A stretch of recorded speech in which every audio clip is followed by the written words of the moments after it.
All right, hey everybody. I'm Rob Ryan. Thanks again for joining us for another night in Rob's Dragon Den. Before we dive in, I just want to say thank you for bearing with us as we work through some of the tech hiccups and getting our sessions posted. We really appreciate your patience. We're working on everything. And if I sound a little rough tonight, I apologize. Been feeling a little bit under the weather. It's a good thing that we do this virtually. Means I can't get anybody else sick, but not bad enough to keep me away. So grab your dice, settle in. Let's jump back into the shattered world of Elarion.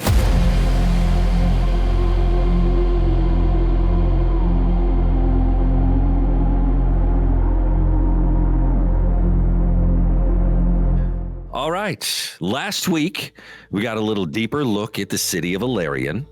You were escorted to the Golden Exchange, where you met with Lady Isolde Marcrest from the Marcrest Trading Consortium. There, she offered you each gold to put an end to these attacks. While discussing your next steps, the Market Ward was attacked again by elemental monsters. Working together as a team, you quickly destroyed these creatures.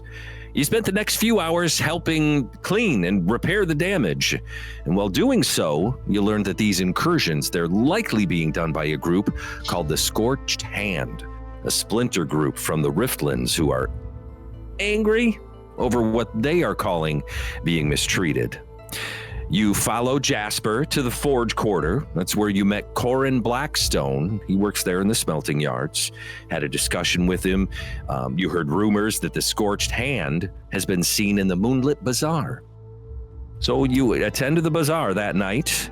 Dorian's attention turns to a soothsayer who mentions the name Celeste. You also stopped at a book vendor where Torin bought a book called Bestiarium Occultus. Caesar bought a book called The Miraculous Village of Kells. And Drom bought Smut, 50 Shades of Fae. You then followed Dorian, who was visibly upset. You followed him. He had made his way to the fighting pits, where he now stands before a huge red dragonborn opponent.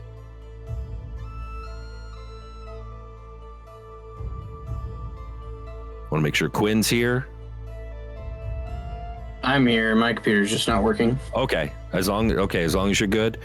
And Justin disappeared. I'm here. I can hear you. Oh, I'm sorry. That was DJ. DJ disappeared. Okay.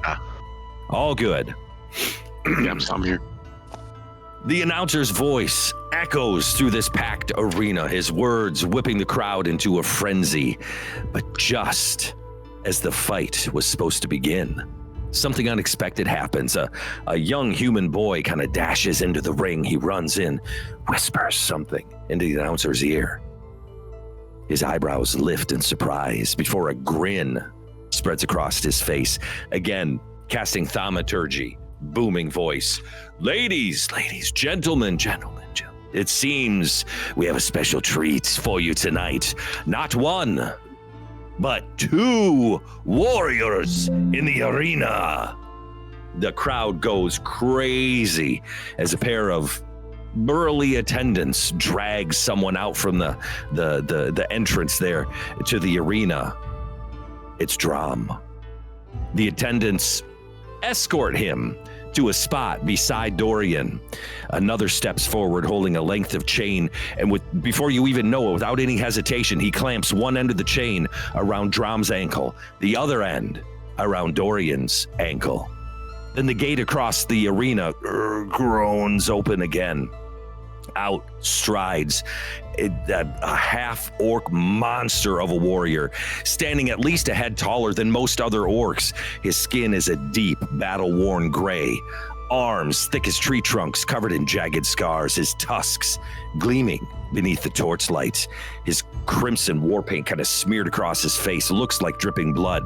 The crowd just goes insane. People are throwing bets left and right. The announcer steps forward again, arms outstretched. As the crowd continues to roar, his voice kind of booms across the arena again. Ladies, gentlemen, beasts, and braggarts, this was meant to be a simple contest of skill, a battle between warriors. But fate has given us something far greater. Not one, but two fighters will stand together, bound by honor and chain. He looks right at the two of you, Dorian and Drum. Fate is watching. Will you stand or will you fall? Let the fight begin! I need you to both roll initiative. Perfect. While we do this, can I, a couple questions. Are they chained together, the Red Dragonborn and the Half-Orc? They are not. They are not, okay. And how much chain is between us? 5 feet. Like, so it's me 5 feet and then Drum? Yeah, you guys are basically right next to each other. Got it. Okay. Are we are complete. This is unarmed combat. This is unarmed combat. So here's how it works. Your AC is 10 plus your dex. Okay. Okay. It is unarmed strike, so it is 1d20 plus your strength and proficiency mod to hit. Okay. Damage is 1 plus your strength mod. You can hit, you can kick, you can headbutt, you can grapple, you can shove. If you shove, there's a possibility of knocking them prone. There are no crits in unarmed combat. Got it. That's okay. I just got my crit roll out of the way. So You 21 initiative. Because you two are bound together by chain, you are at disadvantage. For Everything. Oh, cool. You are at disadvantage. I got a nat 1, so. Oh, boy. So I'm like not even sure where we are right now. Dorian got a 21. Drum got a 1. You said you wanted to fight in the pits. You said you wanted to go next. They heard you. They heard you, and they're like, "That's throw the crowd a bone." And they just grabbed you and dragged you in, chained you to Dorian's ankle. Oh yeah. And here you are, Dorian. You are up. Your movement is halved because you guys are chained together. So I basically have to drag him, huh? Well, I assume he'd probably move with you. He's not just going to sit Yeah. there on the ground throwing a temper tantrum. He might. Okay. I will just always move on his turn, if that makes sense. You each get half movement on your turn. Okay, so Okay. 5, 10, 15. Yep, and he'll move up with you. Probably Okay. the one behind you. Yep. I'm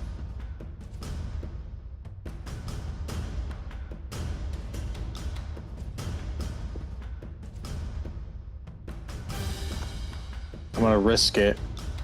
I'm gonna use action to dash. 5, 10, 15. Okay. Yeah, that's it. That's it. Kalor, the Inferno, the Red Dragon, he comes. You can see this little whiff of smoke come out of his nostrils. 5, 10, 15, 20, 25, 30. As he just comes. Why? He's not in a hurry. He's not in a hurry. He's egging on the crowd, turning around, raising his hands in the air. The crowd is just going nuts over this guy. And this Karvok, the Skull Crusher, he's not as much into the crowd. He's more there for the bone breaking. 5, 10, 15, 20, 25, 30. Drum. All right.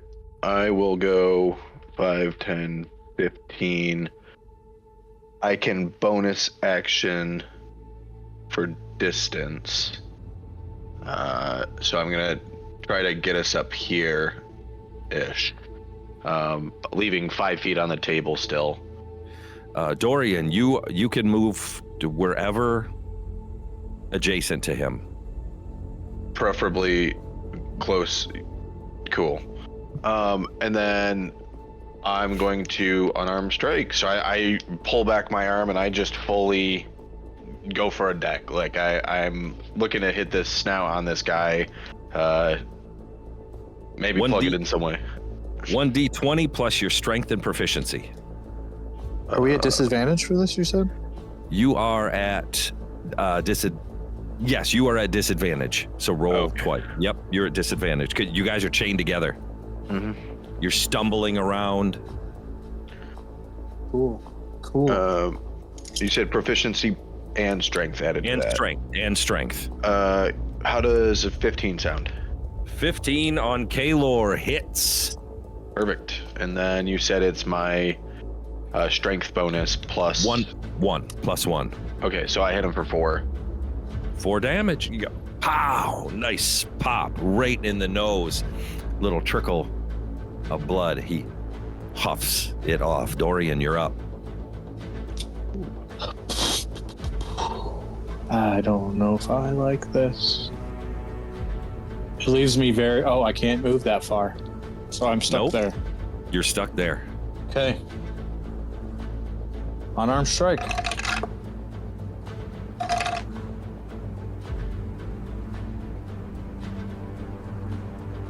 right. Say it again. You're muted. Sorry. Dirty 20. Dirty 20 hits. For 6 damage. 6 damage on Kalor. Ooh. Nice. Beat him down. Boom. And then Dorian immediately, boom, right on the side of the head as he kind of jerks to the side. He kind of, as he reels to the side, he comes back with a big red fist right at you, Dorian, for a 13 to hit.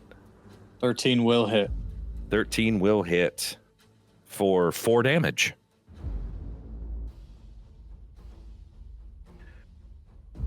As this is going on,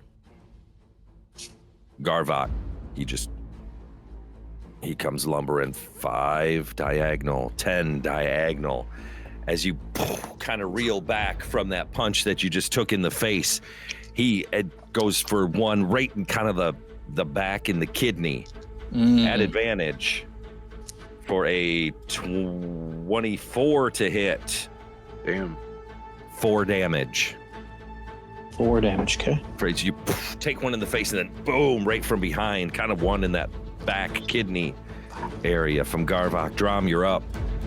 I'm going to give back. Let's give him back the health he just dropped with lay on hand. So I put my hand on Dorian and say, "How's it going? You're taking some good hits." And that is me trying to tear him up and give himself some health back. And then I'm going to... How many hit points did he recover?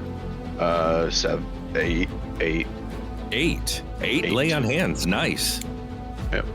Wow, thank you. That's action. That's bonus, actually. Oh, that's okay. That's bonus. That's right. Yep. And then I'm going to take a swing at Kalor again and just try to see what I can do damage wise to him. What does it say? What you drinking there? Your sponsorship. That's good. Love that.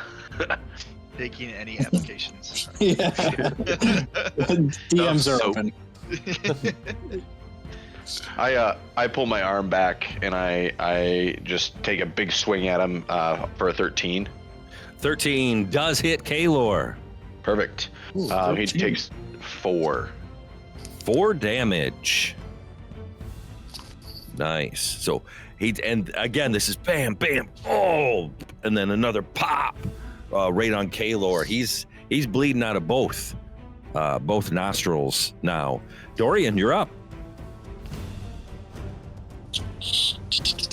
Kalor's breathe. Okay. I'm stuck here. I'm full health, so I'll swing at the Dragonborn again. Oh, that sucks. One was a nat 20, but the other one was not. 7, 21. 21 hits. 6 damage. 6 damage. So you pop. Describe how he goes down. Oh, so, I punched him last time, got health, took a couple of hits. I just wind back and just punch him right across his snout. And as it goes, it kind of turns his head, really quickly to the side, and he just kind of crumbles down into like a heap of flesh. Heap of dragonborn flesh on the ground. The crowd just completely erupts. And you got some cheering, you got some booing. Obviously, they're the ones that had money on Kalor, the Inferno, who is down now. Garvok, he reaches up with 2 hands, and kind of like a double fist up above, and he goes to come right down on top of Dorian. Not at advantage anymore, but a 23 to hit. Yes. And does 4 damage. Okay. Drum. I kind of drag the chain a little bit and move into this position. Yep. And I kind of try to hit him over the head with like the backside of my arm and hand. And I probably do with a 17. 17 hits. So 4. 4 damage on Garvok. That's his first hit. Dorian.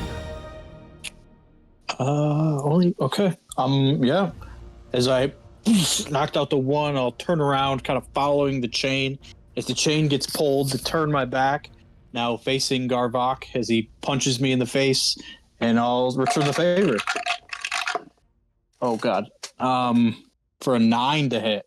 9 does not hit. He just kind of he puts up 2 meaty gray-green hairy arms and blocks the blow. As he blocks it, I'll take a deep breath and action surge. Cool. For a nat 1. for a nat 1. Drum. Roll me a D6, please. Okay. Oh, hold on. That's not a D6. This is 6. 6. Even as Dorian kind of comes full, the Garvok kind of backs out of the way, and his fist connects with you, and you take 4 damage from Dorian. Bummer. You're not supposed to be hitting me. Sorry, bud. Hey, Garvin. And Garvok. as he backs up, and this fist brushes by, and he sees it hit Drum, he laughs and comes in to try to pop you, Dorian, for 14 to hit. Yeah, that'll hit. 4 damage. Drum, you're up. I'd like to kind of pull the chain taut and essentially try to trip him. And probably looks like a shove. I'm just trying to knock him to the ground, essentially. Okay. Roll.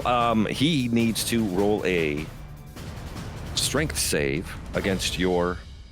So it is 8, 13. And his strength, he fails. Perfect. So he's knocked to the ground, and he is knocked prone. He is on the ground right now. That's your action. Yep. And then I'm going to award. Dorian, I'm going to give you 3 more hit points back. Actually, sorry, only 2. Only 2. That's what I have left. So. Thank you. Yes. Dorian, him next time. Dorian, you're up. He's on the ground. He's on the ground.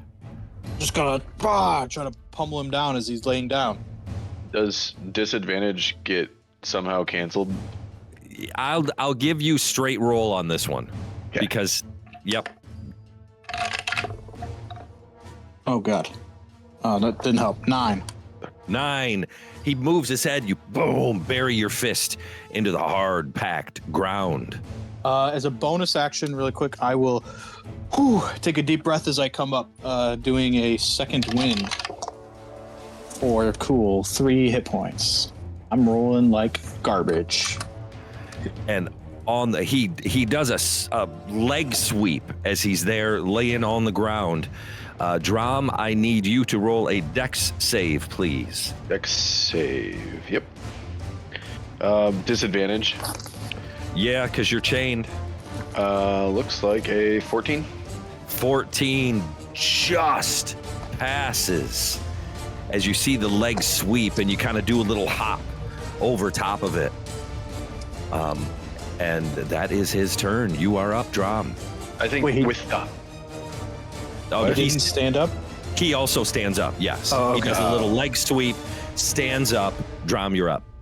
I think I just go to pop him. I like as I jump up, I'm just trying to pop him right in the face, right in the tusks. This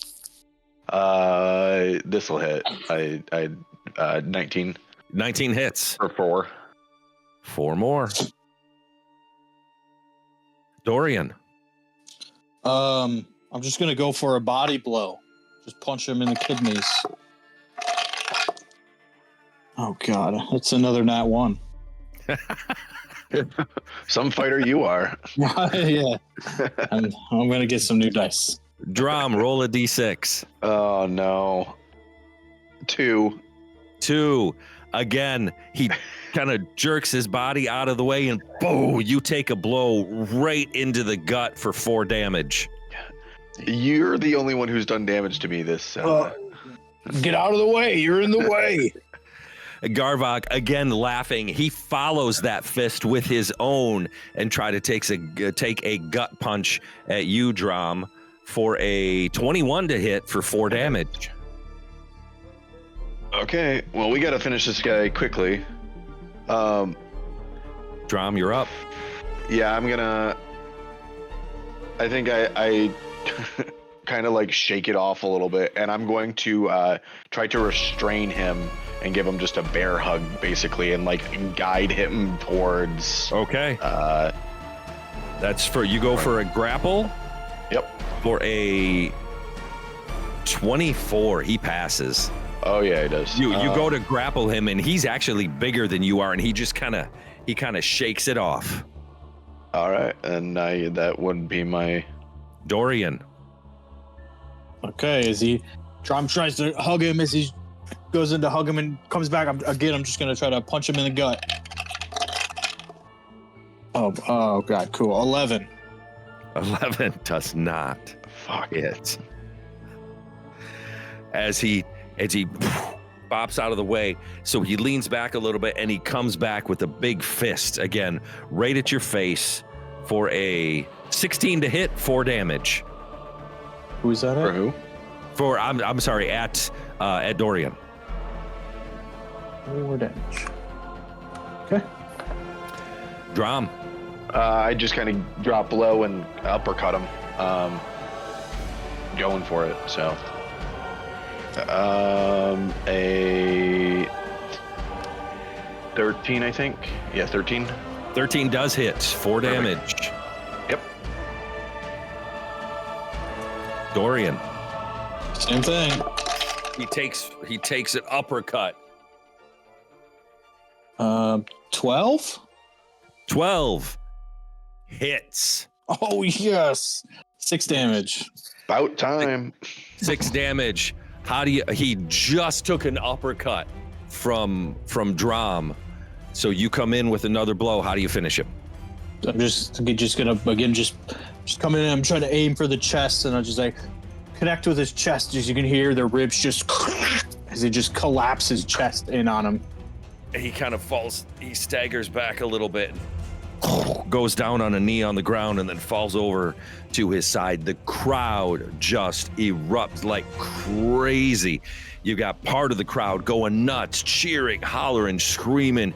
You got another part of the crowd booing as attendants come out and they're dragging the 2 bodies out. The announcer comes back. Ladies, gentlemen, What a show tonight. And he grabs both your hands and raises them up in the air. I think we may have new pit champions. The crowd is just going crazy. Torin, Theo, you both put money on Dorian to win at 10-1 odds. However, when Drum entered and Garvok entered, those odds went up to 30-1. So the two of you kind of make your way back to the betting table. Torin, 150. Theo, 90. As the two of you, Dorian and Drum, you're kind of led back into the area that you came in. All your stuff is there, your clothes, your weapons, and everything. Announcer shakes your hand, and he's, that was incredible. You guys should absolutely come back tomorrow. You guys could make a lot of money in these fighting pits. You really could. We'll remember that. Could you get me an ale back here, please? You're gonna have to go out into the market. Oh, No you don't booze have here. any? No booze here, just blood. Just blood. If I'm gonna come got- back, I need I got ale in the contenders. back room. I got contenders here. You guys, I love you guys. You guys come back tomorrow. I want to see you again here. All right, you make us a lot of money. How do I make money? You bet on yourself to win, Oh, or you bet on the other guy to win. As long as it's a good show, I don't care. I What'd you thought guys- paid me. You get paid by the bets. And I'll spit some like blood out. I don't. I get it. I understand. We may be All back. Gentlemen, I got more contenders. You guys have a great night, and I hope to see you tomorrow. You come back, you make us a lot of money. Yes, all right. And he kind of goes off into the ring, starts another announcement as more contenders are coming out into the ring. All your other buddies here, after Torin and Theo went and, got their gold, which you have actually no idea how much they bet. So you No, have no yeah. idea. They kind of come and they greet you kind of that little entrance where you went in to the fighting pits, and you're all standing there. Hey, anybody make any money off of us? No?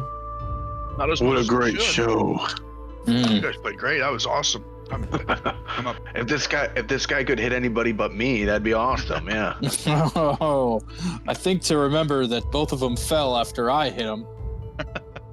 Yeah. Sure. Everybody roll me perception checks.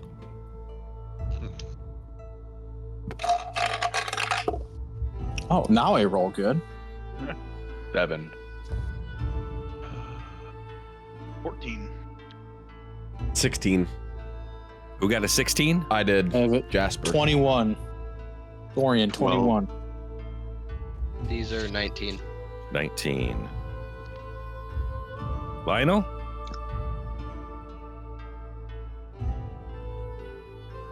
Sorry, I'm still trying to fix it. What do you need? Perception check. I don't even have my sheet up, but I'm pretty sure it's +2. 18. 18, perfect. Okay. As you guys you're talking and laughing and everything in here, the dust is kind of settling. There's a commotion happening near a kind of like a shadowed archway just outside of the arena. You can hear it's a commotion. Whoa, Yep. Let's go. what is it? You see a crowd. There's a crowd gathered. And very plainly, in plain sight, you can all see it. There is a scorched into the stone wall is a blackened skeletal handprint. On the ground below it, there's a corpse kind of slumped up against the wall, a dead body, kind of a lean, wiry human dressed in dark travel-worn leathers, tattered hood, which is kind of pulled back a little bit, short cropped hair, a little scar running from his jaw to his temple, but it's an old wound, something that's long been healed, is now lifeless, and glassy eyes just stare vacantly up. There's a dagger buried kind of deep in his throat. The hilt is sticking out at a weird angle just below his jawline. Blood pooled beneath him, staining the stone floor in a dark, glistening smear. One hand is kind of clutching at his neck, as if in his final moments he tried to wrench the blade free. Dorian, Jasper, Caesar, Lionel, you notice the hilt of the dagger wrapped in aged black leather, but the pommel bears the faint carving of a skeletal hand. So one hand he's kind of clutching at the dagger. There's something in his other hand. I would like to walk up to it and open his hand up and see what he has.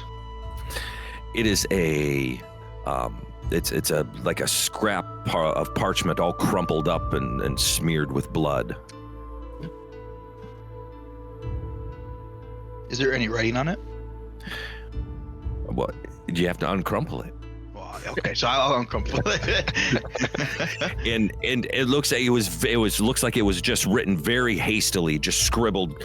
The jetty is no longer safe. Meet me at, and the rest of the parchment has been torn off. Of course. Seems convenient. The jetty? The jetty is no longer safe. Meet me at Can you spell that? Jetty. Huh. What the Would hell is anybody a like- jetty? Would anybody like to roll a history check? Environmental. I would. Yeah. Yeah, I'll Reading help it. him with that. I'll roll history. I'm pretty good at history, so Guidance. Go ahead, Jasper. run it.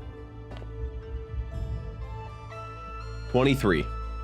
23. Jasper spent some time here in Eldenmere for quite a while, hanging out the smelting yards. He's been here. Jasper, you know that they're probably referring to the Crooked Jetty. It's one of the most notorious but still beloved landmarks along the Alaris River in Eldenmere. It's situated on the edge of the Riverside Docks. It's earned its name because of its kind of crooked, misaligned shape, a consequence of decades of wear, hundreds of years of wear and age, the constant battering of the river's current. Though Eldenmere, it doesn't sit on the sea, it does thrive on the banks of the Alaris River. So it does have the Riverside Docks, which are the huge, that's where all the warehouse district is, all the goods going in and coming out, which is next to the forge quarter and everything. And it's the river is a lifeline of commerce that connects the capital city to all the distant towns and villages. Wooden piers crowded with barges and fishing boats and merchant vessels, all their sails catching the breeze as dockhands haul crates of goods to the warehouse area. The smell of fresh fish kind of mingles with the briny scent of river water. The calls of boatmen ring out as they navigate the busy waterways. But the Crooked Jetty itself it's known for its unusual construction. It's an old dock that twists and leans at odd angles, causing anything that's tied up to it to kind of sway oddly when it's moored alongside. It's earned its name because of the crooked, misaligned shape, consequence of hundreds of years of wear. The Crooked Jetty actually dates back several centuries, long before Eldenmere became a bustling capital. It was originally built to serve as a temporary docking point for river traders who needed to offload goods. Over time, though, it kind of became semi-permanent due to its proximity to the main trade routes and everything. Then they ended up building the river docks, the much larger, big docks. But the Crooked Jetty kind of remains. It's more used now for unconventional citizens, smaller vessels, people that don't want to be noticed, smuggling maybe sometimes, pirating sometimes. Not all the time, though. It does have its legitimate use, but it is at the edge of the Riverside Docks. Jasper knew all that and then conveyed all of that to you. How insightful, Jasper. Thank you. No problem. So can I pull the dagger out of the dead body? You absolutely I'm going to pull the dagger out of the dead body. okay. Does it, Again, go ahead. it's a dagger. The handle wrapped in an old black leather, but there, on the where is it? On the pommel, there's just a faint little carving of a skeletal hand. Does the dagger look special? It looks like a dagger. Is it- You can try and investigate. Roll an investigation if you'd like. Okay. I have Smith's tools. Does that help me? I'll unless you're help him with the investigation, specifically looking for poison on it. Okay. Roll at advantage. Thank God.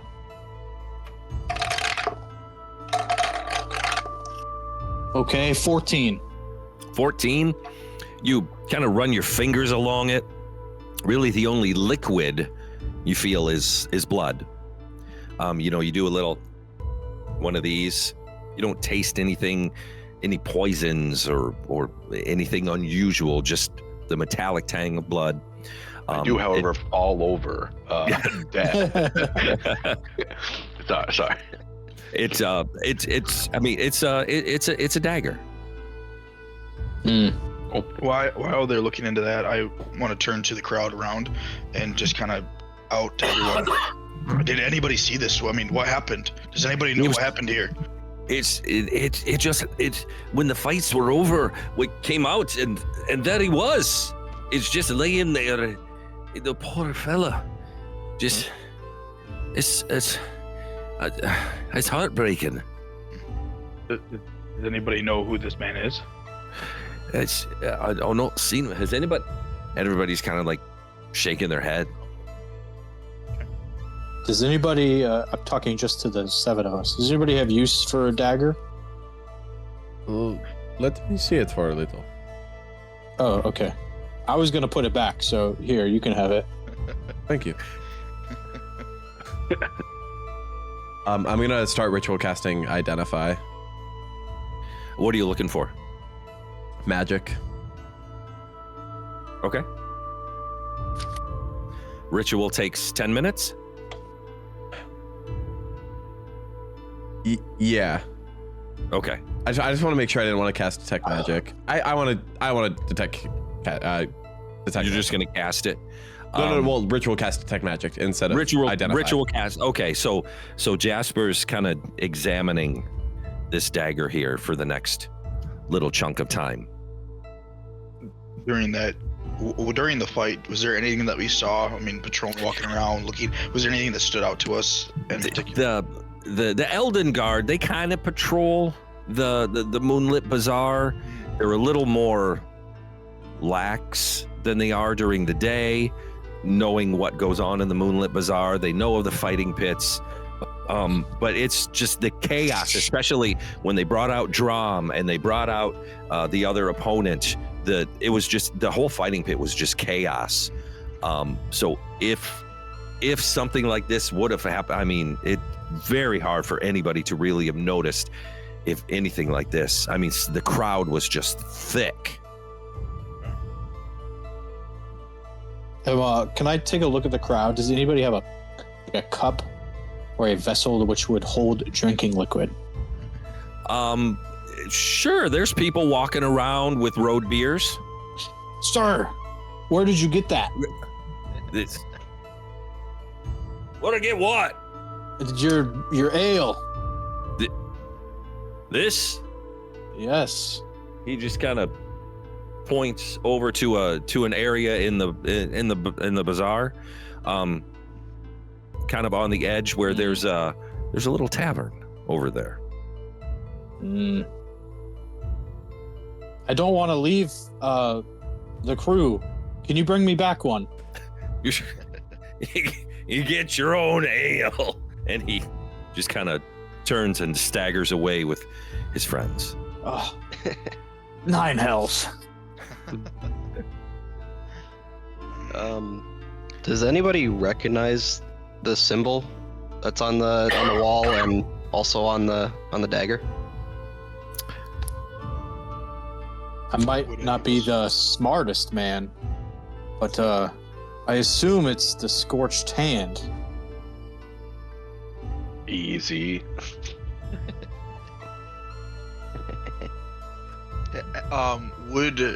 Would we be able to recall if we had heard stories of anything like this happening in the town as well? Seeing a skeletal hand on a wall. You could roll a history check. Can I look for identification on the body at all in terms of like who this person is, if he's got some form of an ID or something that tells us who he is? You can absolutely check. So you kind of go 22. You don't recall hearing anything of a blackened skeletal handprint. But yet again, these incursions are now starting to happen more and more often and more brazen than in the past. You're kind of rifling through the guy's pockets and everything. You find a like 6 copper in there, and an old they don't really have ID cards themselves, but kind of like a little a coin that would belong to the, I'm trying to find the guild, the Iron Ledger Consortium, part of the warehouse district.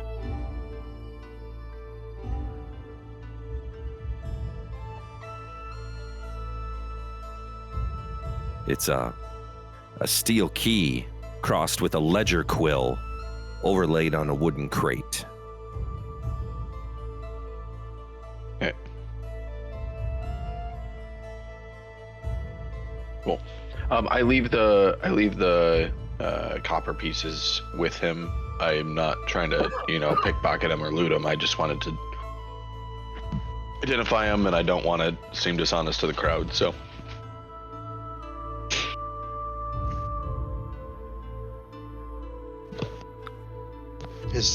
Does anybody know, is this crooked jetty something that we need to go figure out now then?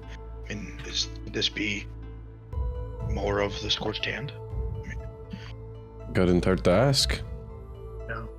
Are we finished in this bizarre area? I mean, I believe we found everybody we were looking for, but we didn't seem to find, I guess, those elemental figures we had heard about. Did we, well, does anybody here need to get spell components? Or anything while we're in the, what seems to be the more magical part of the night? Let me look something up. They all check their bags. Yeah. Uh-huh. Why are we here again? We came to the Moonlit Bazaar for a reason. We spoke to Jasper's friend.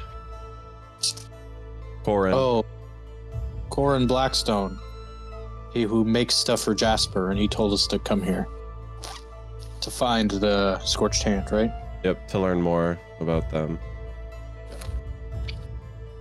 He said they had been spotted in the bazaar. We got 100 gold, right? To start from the lady. To start. Yeah, I want to go look for a gem that's worth 100 gold. Okay. Here in the Moonlit Bazaar, you're going to find a very difficult time finding something like that. That would be more something that you want to make an appointment at the Golden Exchange. Okay. Can't do that.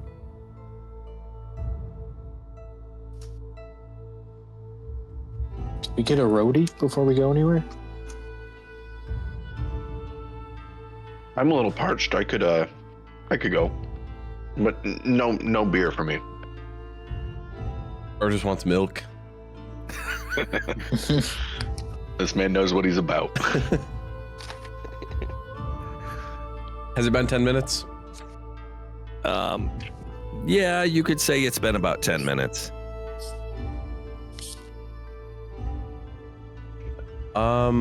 Okay.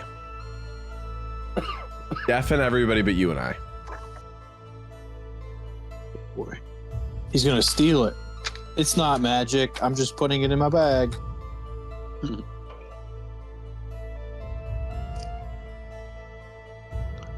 No, not Jasper. Yeah, don't do that.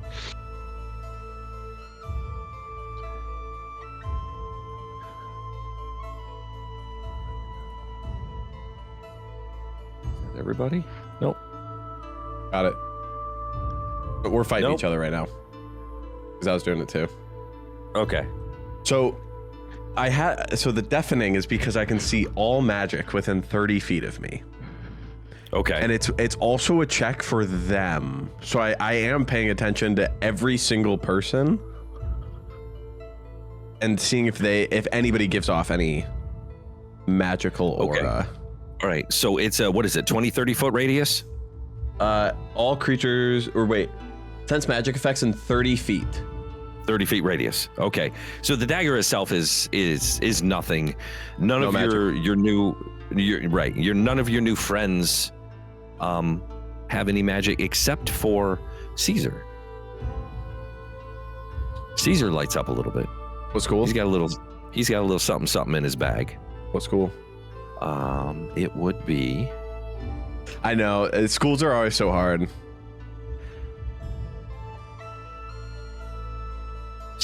schools. It would be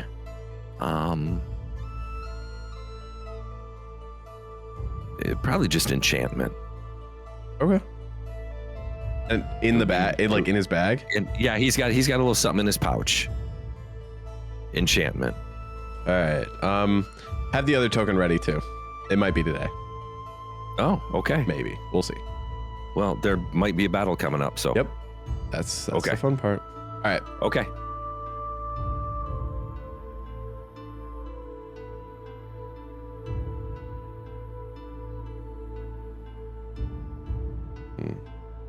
Okay. There's no magical, guys, but there's no magic on the dagger. Okay. I say we put it back. I'm just gonna hand it to you. And I'll very bluntly just put it back where I found it. By then, the Elden Guard has shown up and people are explaining what's going on. The Elden Guard are very aware that the 7 of you are working for Lady Marcrest. So they kind of ask you what you saw, what happened. You explain the whole thing to them. Basically, everything that's just happened. They say, okay, we'll take care of the body from here. I would like to ask if they know maybe who this body is. It's I don't know. Has anybody you guys have seen? I've never seen him before. Nah, look, I have no idea. This is the capital. This is Eldenmere. This is the capital city. There's thousands of people here. All right, let's get him out of here. They pick him up and they're carrying him out. I gesture to Dorian and say, let's go get a drink. Drum, I might like you more and more every day. You're over toward the edge. And again, remember, the Moonlit Bazaar just kind of pops up in these areas and alleyways. I mean, the fighting pit is the only real structure there, even though during the day, it's just a completely empty area. So there are buildings and everything around. You're far enough away from the main area, the main market wards, the Gilded Hearth. But there is, just over to the side, just a little tavern, kind of inconspicuous, unmarked. The only way you would know it is a tavern is that you can hear the hoots and hollers and revelry coming from inside. Okay, Drum, let's go. Let's go in. A bit's parched. I could use an ale. You guys pop into this little tavern. It's a little rough on the inside, not just the way it looks, but the clientele itself. This is part of the Moonlit Bazaar. there's a dwarf behind the bar, kind of, wiping down big tankards and putting them on the bar. All right, you come on in, grab a table. I'll be right there. We need 3. Bring 3 with you. 3. All right. Just I'll put water my- for me. Put my arm around Drom and walk him over to the table. Come on, big boy. I'll Where is Torin during this as well? Because did Torin come with, or is he still out? Torin's out about to people right now, and I also be checking on everyone else and seeing how everybody's doing handling this. Trying to maybe. What's up? The crowd is kind of, now that the Elden Guard have taken the body, the crowd is kind of thinning out, and the commotion of what has happened here is basically over. I mean, people are trampling through where the body was now, and the little blood smears being all absorbed by dirt and everything. It's almost as if now it hasn't even happened. People aren't really paying attention to it anymore. The Moonlit Bazaar is back in business. I'd like to hang back a little bit and see too, is there anybody that lingers longer? Maybe by the body, or like kind of I'm trying to be also looking and seeing, I guess, if there's anybody, head sticking behind a wall, sort of like looking around for that. So Roll a perception. okay. Who all went to the tavern? I'm helping him observe. I'm still Okay. on high alert from, that's what I was doing during the fighting match and still Okay. now. So I'll assist him with looking around. Drom, I would have Dorian. before we left Torin, I would have tried to like square away a plan to when to see him next, / make sure that he's like in a safe spot generally. Like he. Okay, I'll come see. I'll find you at the tavern. I know you. You stick out. I'll find you. Of course, I just, I worry about you. So No, don't worry at all. okay. Yeah. Theo, Jasper, Lionel, where are you I'm guys? with them at the tavern? Okay. Yeah, Cool. I'm gonna go to the tavern too. Okay. Lionel said something. Okay, so the two of you that are out kind of looking around and on alert, roll a perception for me. At advantage, one of you roll it. Yep. I rolled. I got a 16. 16, it's, nothing looks out of the ordinary. Nobody lurking, nobody, peeking around the shadows, lingering. It's here, 10, 15 minutes after, and it's like nothing ever happened. Okay. Those of you that are in the tavern, the dwarf, he comes out, he's rough looking. Everybody in this bar is rough looking. He brings over 3 tankards. Ale, pops them on the table. You want to pay for these now, or you want to start a tab? Let's start a tab. Start a tab. What's the name? I'll put it under. Blackwell. Ah, Lord Brackwell, eh? Hi, how you doing? It's all right. Your father, you look a bit like the lad. I've heard that. Hey, your father could put away the ale, I'll tell you that. It's one of the many things that was passed down. I'll bring you a few more just in case. We might need them. He goes back. He brings 3 more, pops them on the table. You need anything else? You let me know. We will. What's your name? It's Gruff. Gruff. Thanks, Gruff. Hey. It's not the name my mother gave me, but that's what everybody calls me. Oh, okay. You Thanks, sure Gruff. look the part. Thank you there, you, whatever you are. All right. I'll be back check on you in a bit. It will, like, while we sit down and while he's bringing that, I'll just kind of like drop my hammer, and it'll make a loud thunk, and then I'll give Drom kind of a like, oh, you can really hang in there, kind of ruffle his head, and then sit down in the chair, and then 2 of the flagons or whatever they are, I'm just gonna slam 2 of them as fast as I can. I'll like nurse mine slowly. Clearly not able to handle my liquor at all from our last time drinking, and I'll drink very slowly. Jasper and Theo, you're there too. Just very slowly drinking an ale. Taking my time. Just drinking an ale. Watching them. Yeah. I'm doing about the same. Thinking of All right, could have done it. the two that are outside. What are you guys doing?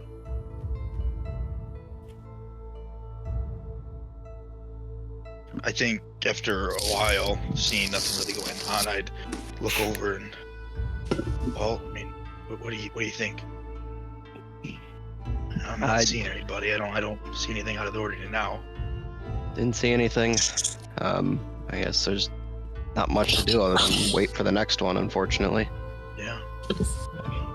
Don't really have any leads other than Mhm. that crooked whatever, wherever that is. Yeah, that's sounds about right. Yeah. And is it Caesar or Cesar? Your Caesar. Caesar. Okay. Well, I guess let's go meet up with the rest of them. Yeah, let's go go to that one. Actually, on our way there, I want to stop back at the place where we got the books from. Yep. And I want to talk to the guy there. It's. Oh yes. Did you not like the book? You bought the Kells? No, did you buy the Smut, the 50 Shades of Fey? No, that was not me. That was one of my acquaintances. I have. If you're interested, I have more copies. Oh no, thank you. No, thank you. I wanted to ask you. Yes, I did get the one with about the Kells. I wanted to ask you. Very interesting book. Yes, where did you get this? It's I travel all over Elarion selling my books, and I'm picking up books here and there. Honestly, I wouldn't be able to tell you where it came from. That's unfortunate. Yeah, I'm trying to think. No, I'm not even sure. It's just one of those that it was there. Okay. I wasn't even sure anybody be interested in something like that. It's not. It's a handwritten, a journal, kind of a very specific. Story, I guess. Yeah. The story has some importance to me. That's why I was just curious of where you found it from. For truth. Yeah. It's you. Okay, I have a question then. What in all the gods is a Kell? That is basically take one of the city of Elarion. Is that the city's name? Eldenmere. Basically take one of the government officials or the head guy of Eldenmere. It's basically the leader. Oh, what a Kell is. Oh, okay. So the miraculous village of leaders. Yeah, I guess that's what the book would be called. Yeah. Well, I can see why nobody bought it before you found it there, lad. Well, and I'm sorry, I didn't get your name. Name is Caesar. Caesar. Sable. My name is Sable. Caesar, you're very individual-looking gentleman there, Caesar. I tell you what, if I come across any more of these handwritten, these Kell anything, I'll bring them here to the market. I'll look for you. Yes, please do. Yeah, I very much enjoy learning about these things. That's interesting. You sure I can't interest you in a copy of 50 Shades of Fey? I don't know. If you got any other recommendations, I can go to my friend. I got this one right here. It's the Big Book of Insults for Every Occasion. I think I'll pass on this one. All right, if you change your mind, you know where to find me. Thank you very much. All right, good to meet you, Caesar. Good to meet you too. And then I'll gesture to Torin. Yep. And say, all right, we can head down back to the group. You guys bop into this rough-looking tavern. You see this grizzled dwarf behind the bar, and you see your rest of your group sitting at this table. There's a bunch of empty flagons on the table already, and Dorian has two busty but rough-looking women, one on each knee. Drum looks very uncomfortable sitting next to him. Theo, just very serious look on his face. Jasper is just kind of sitting there looking around. And then I while sitting and looking around, I want to talk to Dorian, and I say, can I see your hammer? See my hammer? Sure. See the weapon you use. Bro, blam! All the cups jump up in there. It's nighttime, right? Like, we're about to go long rest. Oh, I don't know what you're doing. That's up to you guys, but it is nighttime. I think I can better this weapon. You hand it to me for the night. I'll give it back in the morning.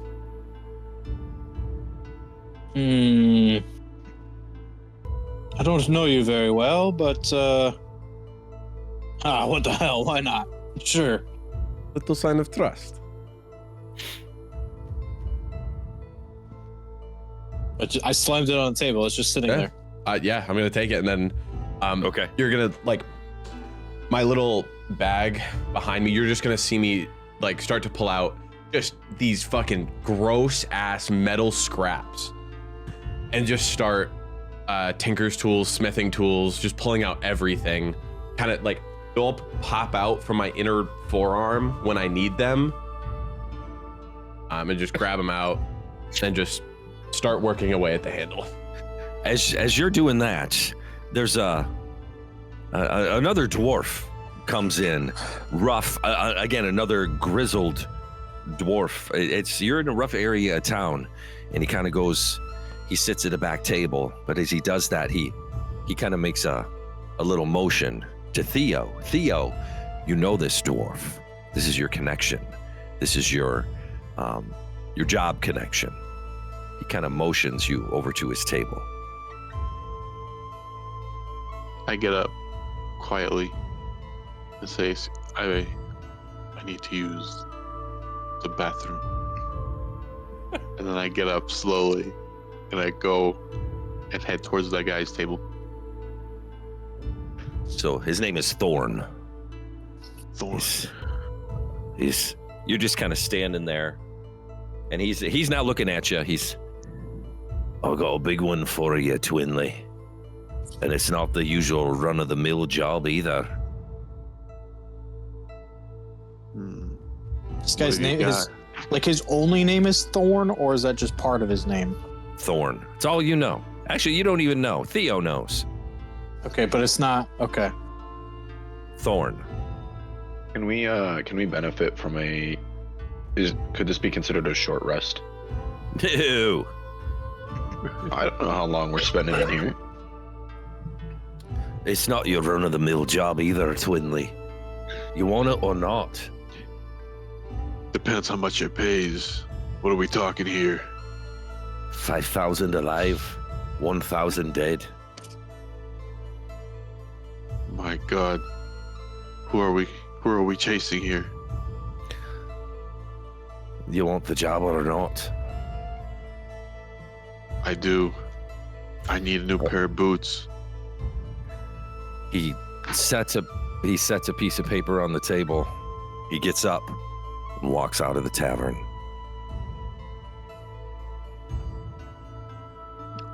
I quickly read it before I get up. So you pick up this piece of paper, and just something about it feels a little heavier than usual. like the weight of the message is somehow thicker than the ink itself. You open it.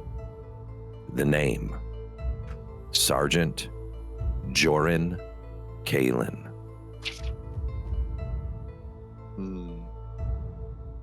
Quick history check. See if I know who that is. Kaelen. Sergeant Kalen.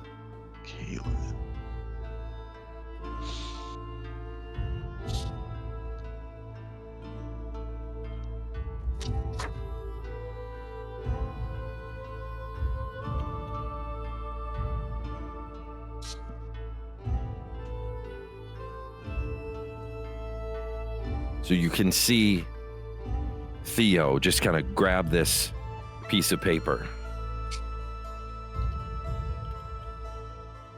and look at it, and his face just goes white. And he's just standing there looking at this piece of paper. I go back to the table, acting as if I just came back from the bathroom. Did we see him go to the bathroom? Did you piss your pants over I there? did my Did it best look to like a pretend like I break? went there. If you looked over there, you saw he never went into the bathroom. No, He went and stood next to this dwarf. The dwarf left. He picked up a piece of paper off the table, looked at it, stared at it for a minute or two, and then came back and sat down. Do you have something new for us there, big guy? Oh, what you got? What do you mean? Well, You look like you just seen a ghost. you were talking to that little man there, and Yes, I have uncovered some unexpected news.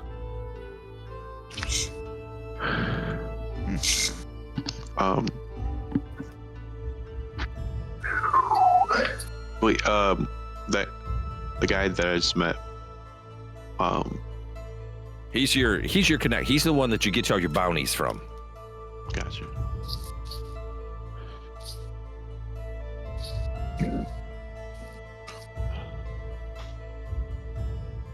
So as you know, I hunt people and monsters for a living. I don't think I did know that. I did not know that. Yeah, complete news. I barely know who you are. Apologies. I thought the monster at the beginning would have helped. But yes, I am a mercenary. And on the day we met, I was bringing in one of the bounties. Oh yes, yeah, we saw that the orc that you walked in with, right? I remember seeing. Yeah, that. real troublemaker. The half orc, right? Half orc. Messing with the Gilded Heart supply shipments. Had to put him down. Okay. But now, I have one for a man I know. Oh. Somebody close to you then, or just an acquaintance of yours? It's not one of us, right? No, not yet.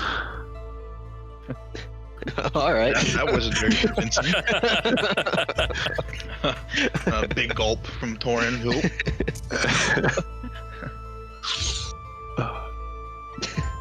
Well, who is it then? I mean, what can we help in any way? Is there something that we can do?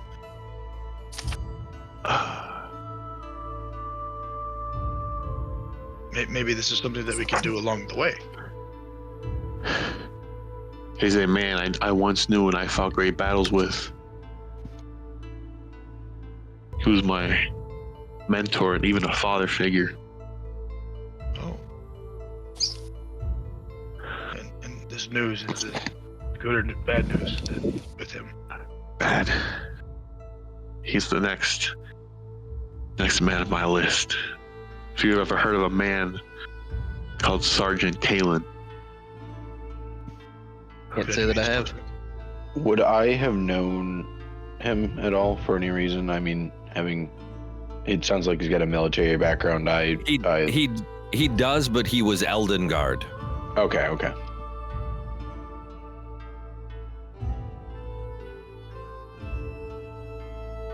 But that is all I know right now. All I know is I must seek and find this man. See what is happening. How do you know him? A bounty, or yeah? Yes, he is a bounty. My next bounty. But is an unexpected bounty of a man I respected and pretty much raised me. And now I must kill him. Is that your father? What? No, like a father figure. So, A mentor to me. Do you have to kill him, or you're just like, normally bounties give you options, don't they? Well, Dead or alive? yes, if I bring him Something alive, like it's much 5,000 more. gold normally. I mean, 5K for bringing him alive, that's a lot. So, I plan to bring him alive. I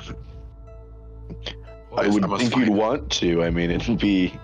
This is a father figure to you. Like, you Yes. take him in too. I There mean, must be something happening here. were you Something must have tainted him.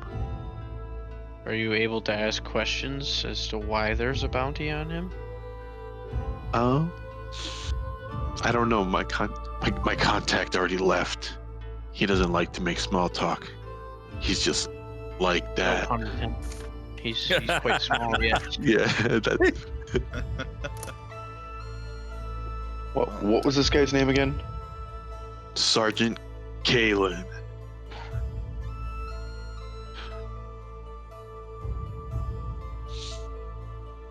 He is not my dad. He's just a mentor from my time of growing up in the military, You're not my dad. as both my parents were as well. He's not the father. Sergeant. What are you doing over here? You need some more drinks? No. Bring you some more drinks. It's on Blackwell.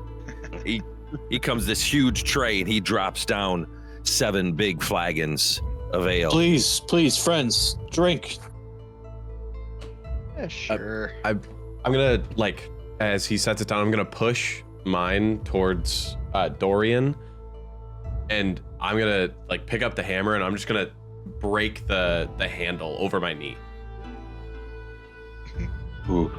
Just like shorten it a little bit and then just go back to work and tinker. Can you do that? Are you strong enough to do that?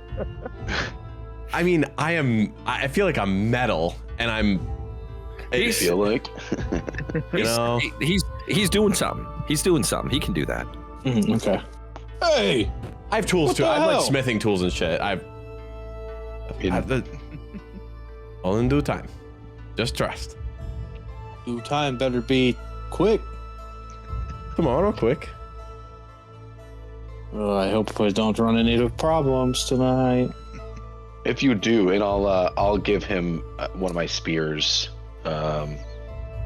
just for now, so you have something. And I'll grab the spear like it's a hammer, and like hit the spear on the table like it's a hammer. What the hell do I do with this? You poke people with it. See the sharp end? That goes into the people. I got you, Drum. I got you. Hopefully you have better aim with this than your fist. Maybe not. We'll find out. All right, by now it's getting late. Drum and Dorian, kind of scraped up and beat up a little bit, swollen eye, split lip. Jasper's working on the hammer. Theo just keeps looking at the piece of paper. You can tell he's in deep contemplation. Caesar just keeps take a drink, flip through this book that he bought. Take a drink, flipping through the book. Anything else you guys want to do? Are we staying here tonight, or are we going back to the Gilded Hearth? Hearth. Is our elven friend with us? Your elven friend is with you. Perfect. I think at some point during the evening, I will go. You like books, right?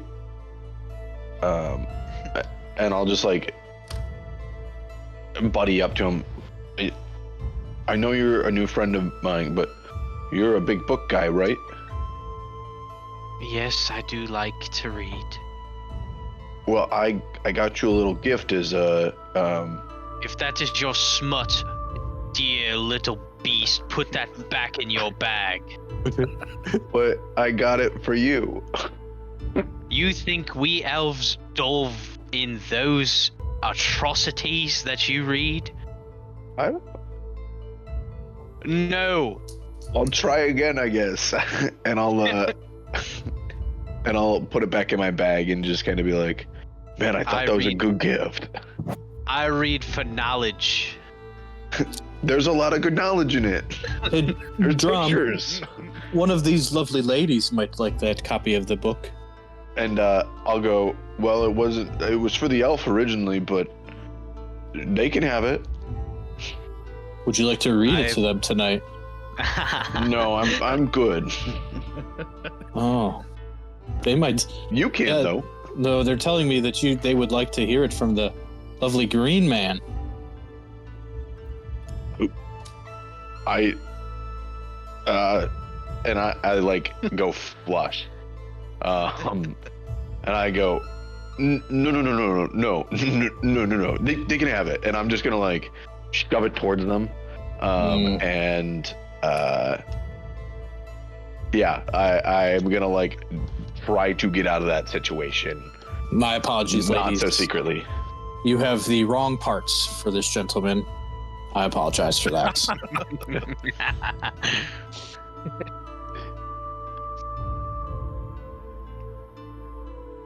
Okay. Well, be gone, ladies. I would prefer to sleep alone tonight. Shall we head back? Yeah, I mean, we already have rooms paid for. I don't want to double pay. Oh, hold on. Gruff, what's the damage? It's 1, 2, 3, 4. He's like missing a finger. So 1, 2, 3, 4, 5, 6, 7, 8, 9. But we'll call it 5 gold, and it's all good. 5 gold. You think you could leave it open for me? I'm sure I'll be back. I got you're a Blackwell. You pay the tab tonight, just like your father did. All right, so then I'll pull out 5 gold and 1, 2, 3, 4. Yeah, come on, boy. Yes. 5 gold. Here you go. All right. And you put it in his hand, and he's just kind of looking at it. And he looks at you again. He looks down at the 5 gold. Hand still out. I'll look back in the hands. 1, 2, 3, 4, 5. Yeah, it's all there. Just like your father. Yeah. And he takes it, puts it in his pocket. Lord noble bastard, as he's kind of walking back, mumbling under his breath. Dorian, what's the handedness of your weapon? 2-handed. Yeah. Handedness. That's a good term. It's actually 3-handed. And Dorian, I believe, would be right-handed as well.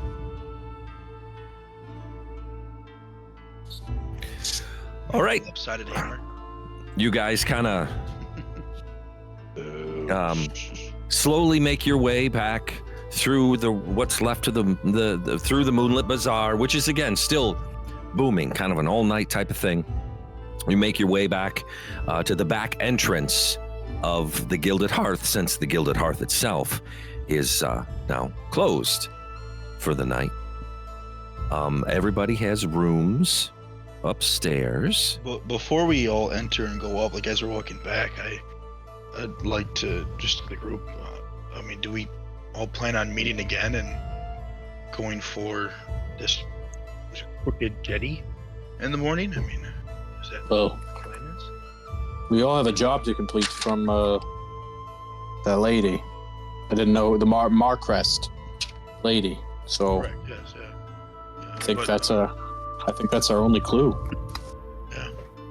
Okay. All right. Day one went well though. We all like each other. I'm having fun. Yeah. Yes, I will die for some of you. Thank you, Theo. Well, That was quick. Like you might kill some of us though, if the right Maybe. name comes up. That's We not shall wrong see. At all.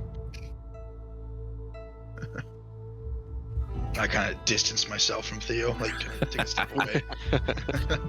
Okay. Yep. I kind of step in between them as best I can, and like am eyeing him, You guys make your way back to the Gilded Hearth. Dorian, you have a room, although it's very odd to see you go into that room alone. Caesar, you have a room. Lionel, you also have a key to that room. Drom and Torin, you have a room. Theo, you have a room. Jasper, you were always just kind of crashed at the smelting yards, but what are you doing? I'll ask for a room. Are there any available? Gilded Hearth is closed. Oh, shit. Sleep on the roof. There's plenty of room. I think within our room, we might have to roll out a bed kit.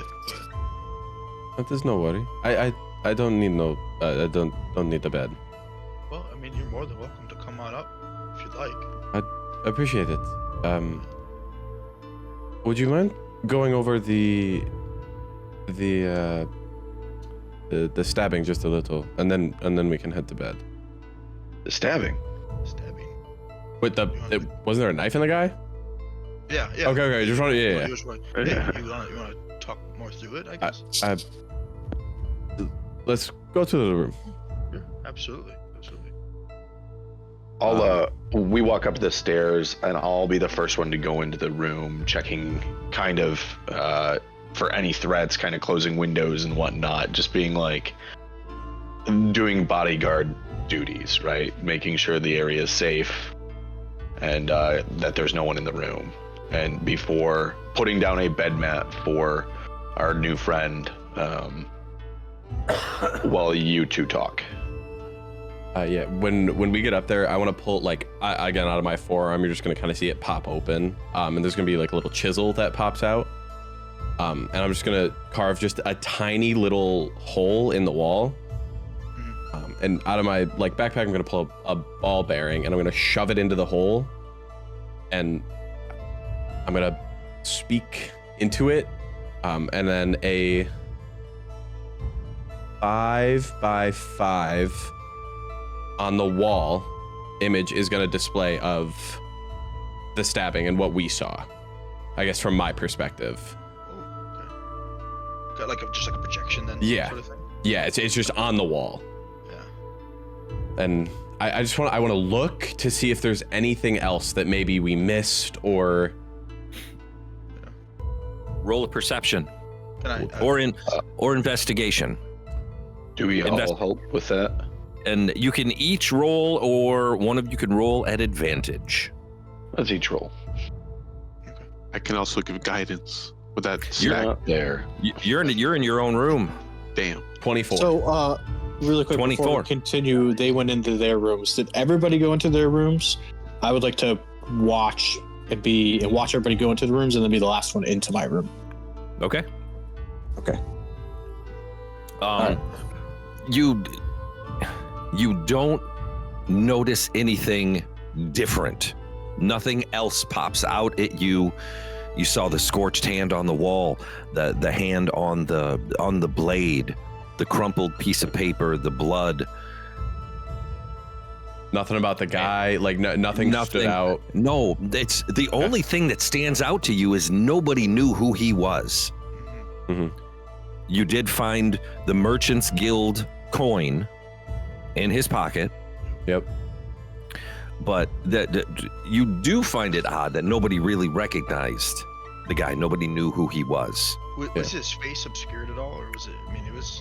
It was the hood. The hood had kind of been pulled, as he fell. And clutching his throat. The hood was back a little bit, so his face was in clear view. Okay. And yeah. I don't know. I mean, is there anything that you happen to see? Nothing stands out for me. I don't know. This strange.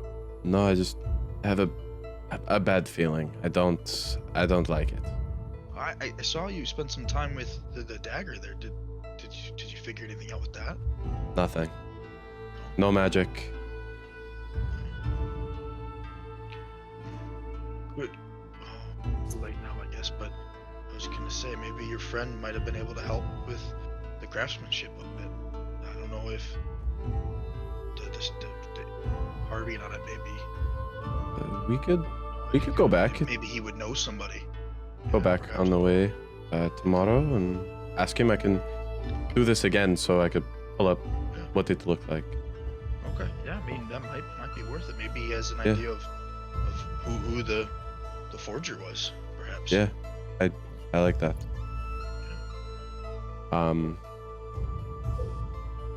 Yeah, I'm gonna take my ball bearing out, put it back into my pouch. I do not need to rest as you two do, so I'm going to stay up for just a little longer, work on this hammer, and then take my rest. Yeah, I mean, whatever works for you.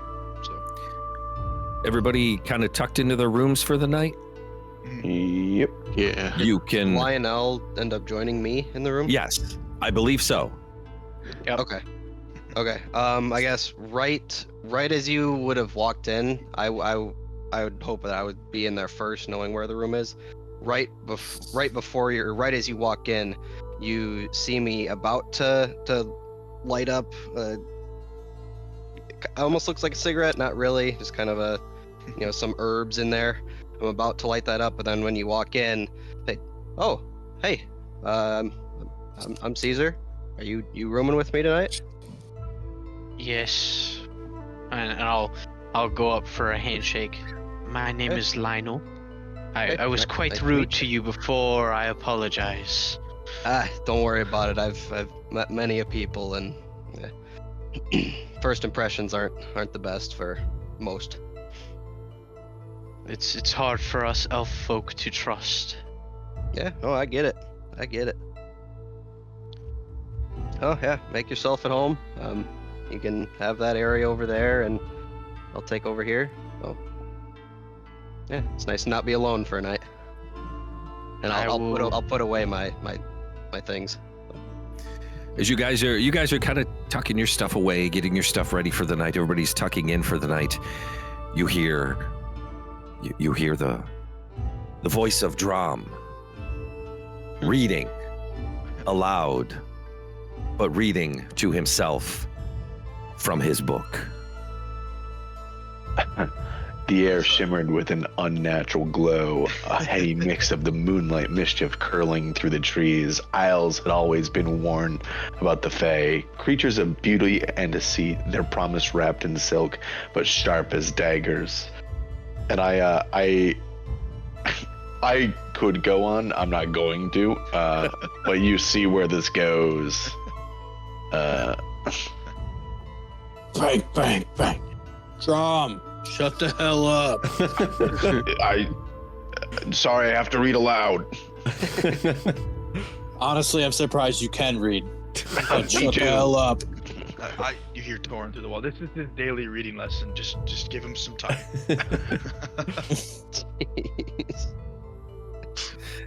All right, you guys tuck in for the night. Everybody gets a long rest. spells, everything resets for a long rest.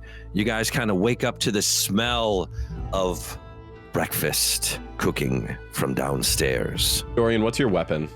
Like actual weapon? A maul. Does that have both properties? No, it is two-handed. It is two-handed only. Okay. Cool. Yes, as in Darth Maul. Perfect.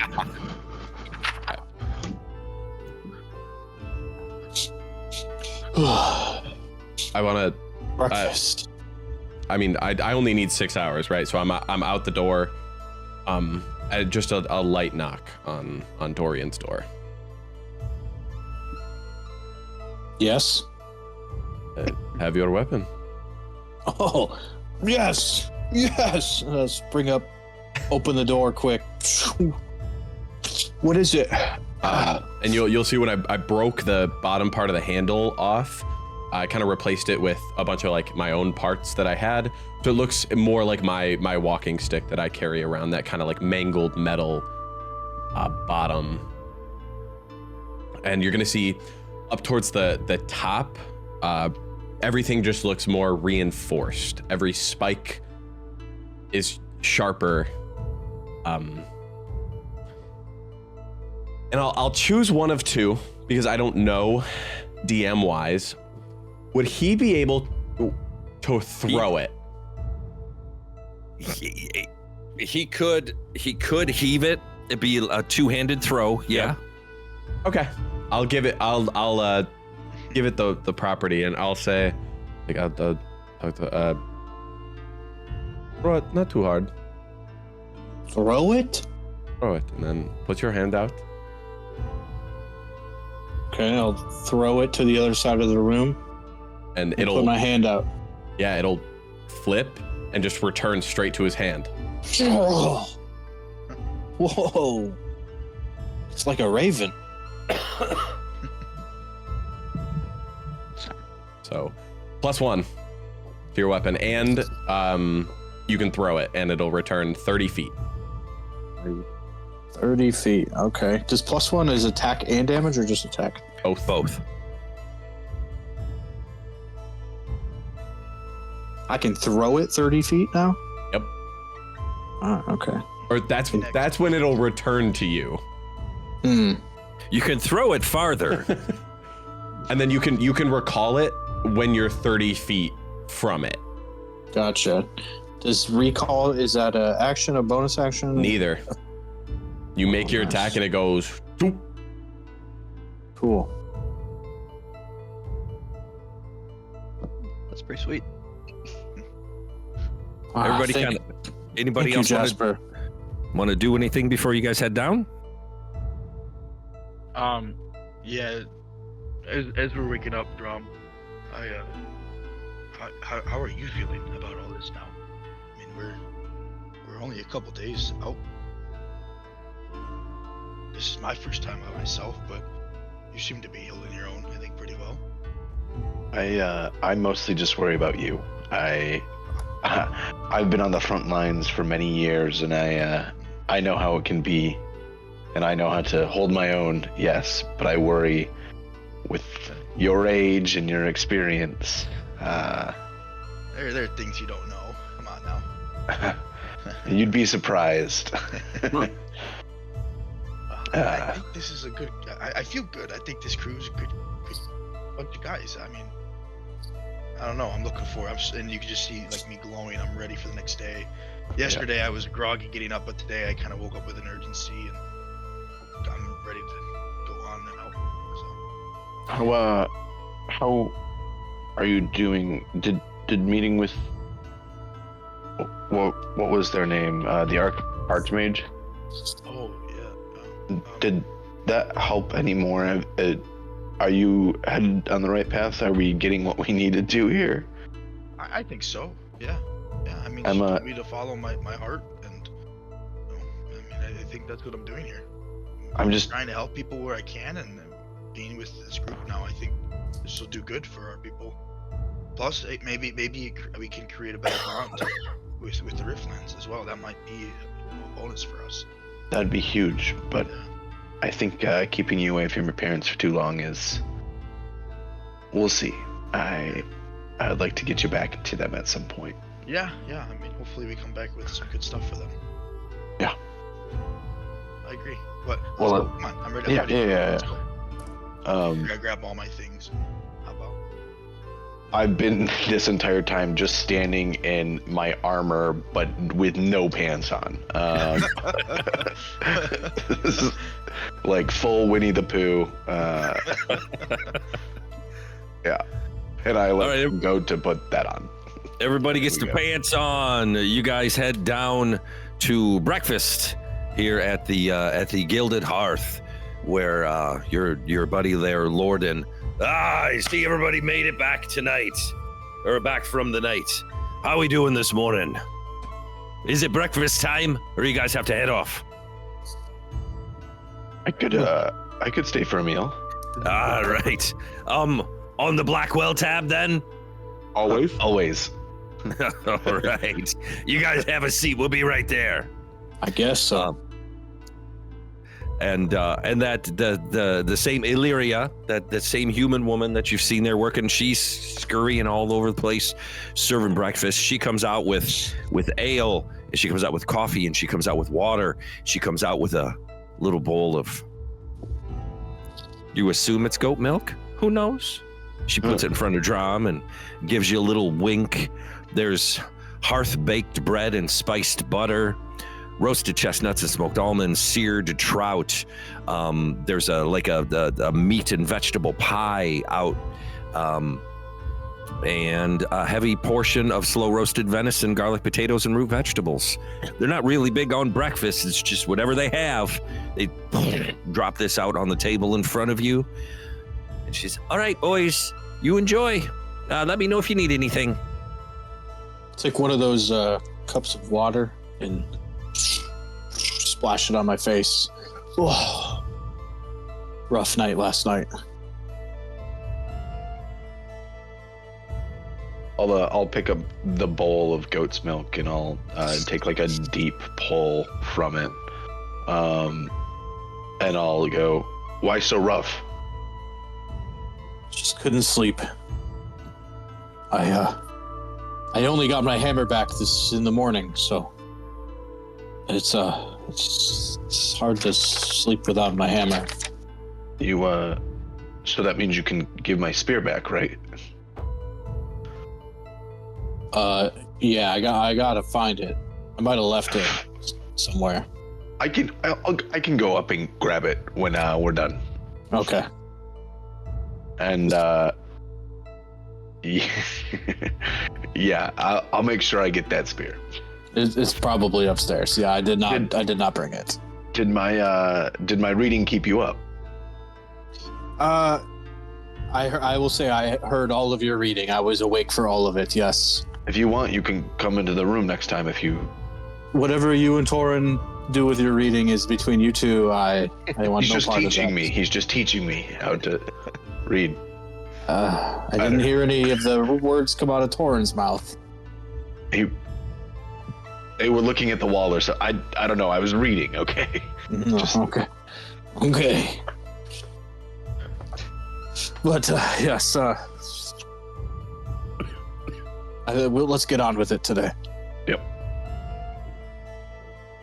Cool. Who else is at our table? You're all there. Yep, Oh. You're all there. Can I recall the last I heard of Sergeant Kalen? Like, what happened to him? Like, is he still in the military? Like, what's up? He had left the military. Not long before you did. I mean, he was a career man. I mean, he had been there for a very long time. And when he left, then you kind of left. You kind of drifted apart at that point. Mm-hmm. You don't really know. You left the military and just kind of started the whole mercenary bounty hunter kind of thing, off doing your own, traveling all over the place, just following bounties. So it was hard to keep really track of anybody.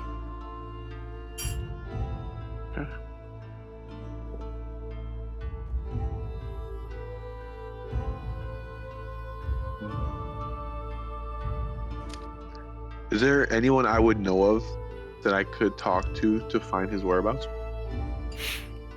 It's possible. I'm gonna keep You were that in the mind. you were in the Elden Guard together. Mhm. Maybe he's got a friend there.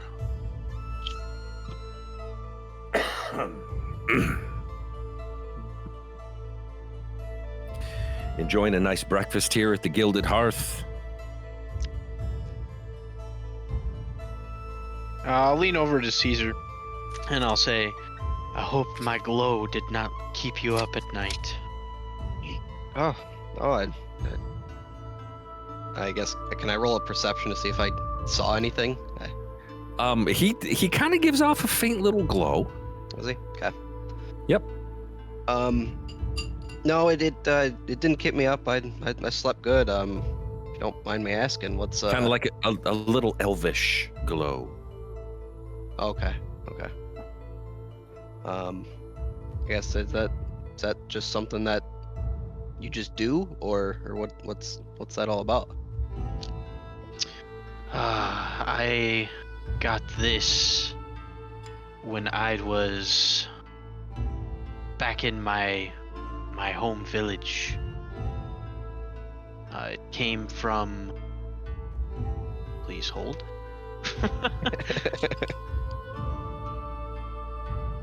Where is it? There it is. It came from one of our great arrail trees, whose undying light guides the towers and spires of the Lumen Vale.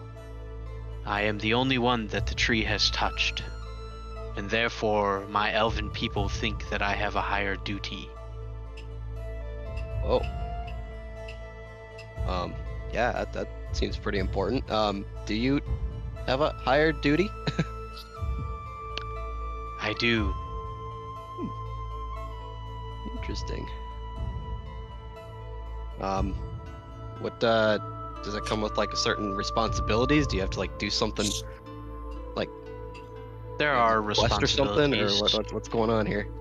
Yes, there are responsibilities, many. Some that I have chosen and others that I have not.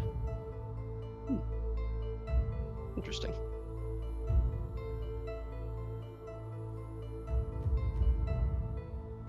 You're all sitting at the table. You all hear everything. Lionel, what's your last name again? Laurier. Laurier. Laurier. From House Laurier. Who is Oh. the god you serve? I serve Zalius.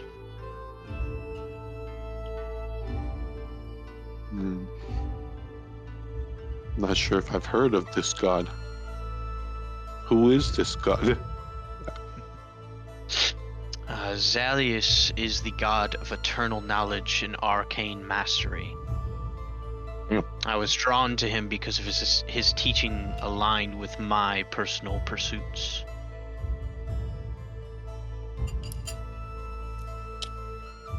Interesting. Lionel Laurier. The Laurier family. Are they House Laurier. You would be at least familiar with House Laurier from the Kingdom of Lumenvale. His father, Calion, Celion. He was a kind of a stoic figure. Mother Cerelia was a healer. Had an older sister. I mean, it's an elven house from an elven area. That's really what you know. do they have I probably do not know, but I'm going to ask anyway. Do they have a seat on the Council of Factions? Laurier does not. Worth a shot.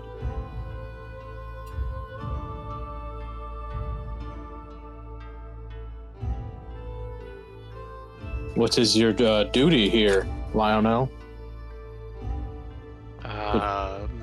my duty is to all people and protect everyone and heal this world from the darkness. Small task. Tell me more about that. Seems easy enough. Ever since I've been reading up on many things here in the archives in the city. They have helped me learn more and more about what I am seeking.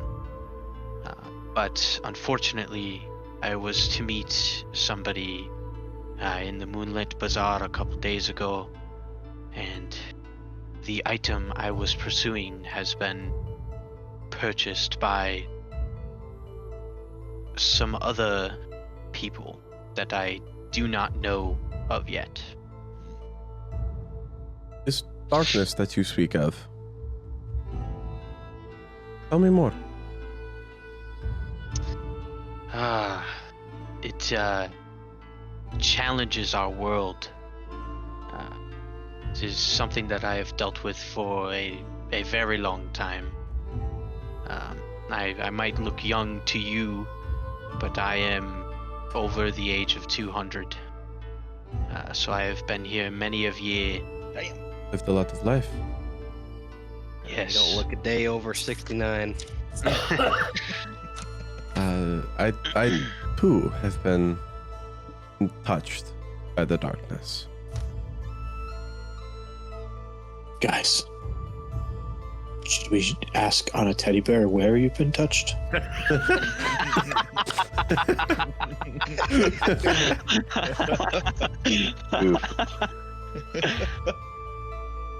I would not say that I have been touched by darkness, but I have been given the duty from my people in my village, who are a lot of my family are scribes, and my mother was a great healer, which invoked in me the ability to heal people and care for people.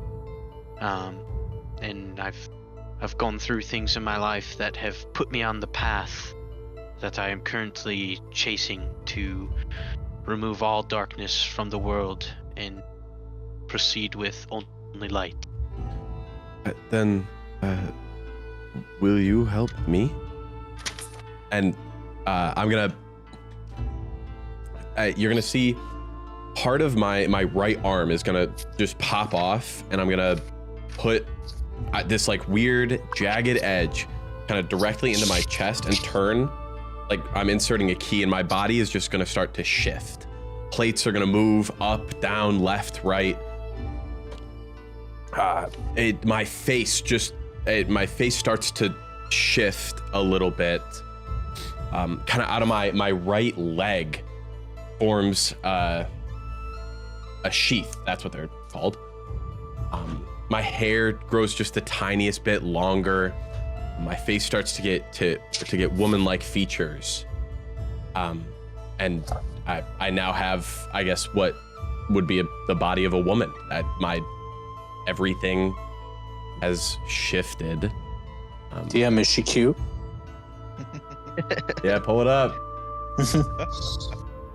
Okay. Whoa. Oh. Now who Pull up girl is Jasper. this, may I ask? Isabel, but I go by Belle. Now are you Isabel. related to Jasper? That's my brother. And how has this Okay. come of you two? Well, you say the darkness. A fateful night, many years ago. Jasper consumed me before we were born. At least that is the story we were told. So you two have been together your entirety of life? Yes and no, it took him a while to find me during our formative years. But you have always been there, In a way, yes. watching. Now, how did he come up with the idea of... To me, it looks like transforming from Jasper to you?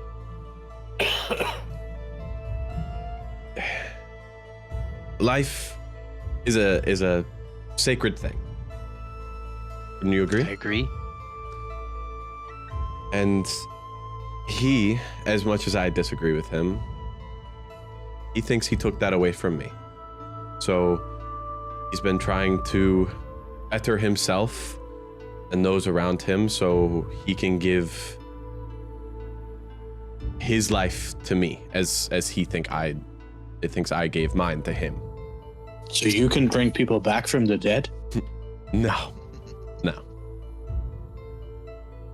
What if they're not dead, but slumbering? It heavily depends. I don't know.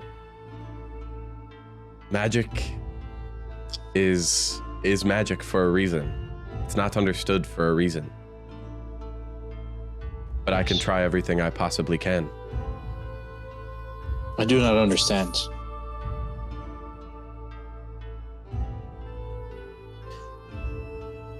I'm gonna pull out like a piece of parchment, and I'm gonna start to draw kind of the schools of magic.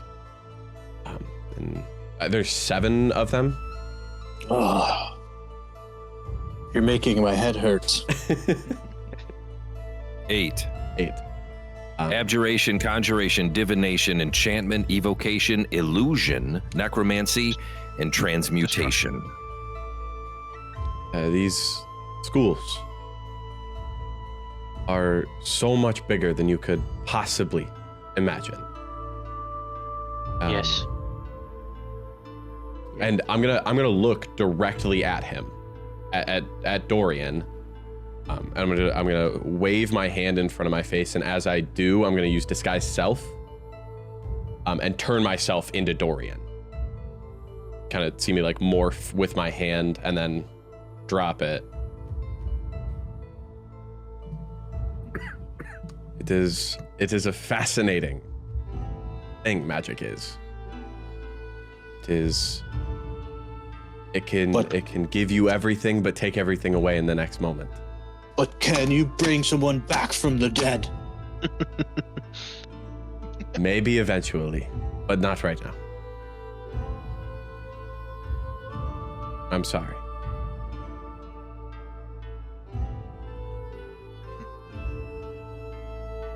You need to talk to someone with more of a positive mindset. Do we need to bring the teddy bear out for you? Hearing Dorian like get upset about that, I'll lean into him and say, "What is it that you've lost, my friend?" I lost.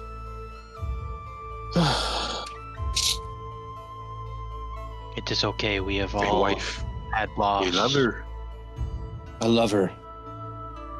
I lost the one thing I ever wanted. The one thing that ever brought me joy. The one thing I ever cared for.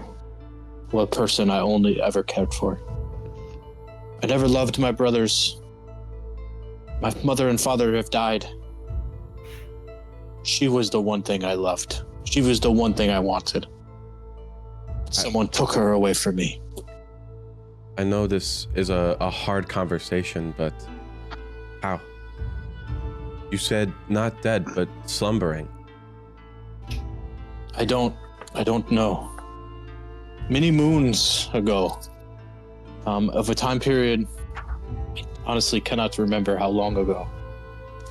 At the tourney of Valthorn, I, brave soldier as myself, valiantly fighting in the tourney, her in the stands watching me.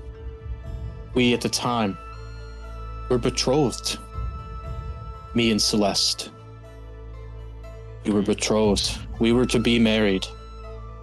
As I rode my valiant steed in the tourney and jousted, she was no longer there. Someone took her. She was kidnapped. She was taken. I have not seen her so since. sorry. I had not seen her since until last night. With the fortune teller.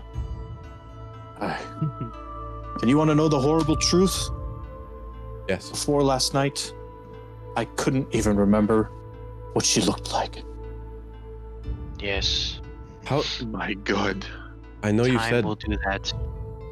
I know you said that it's been a long time, but how long has it been? You may not remember, but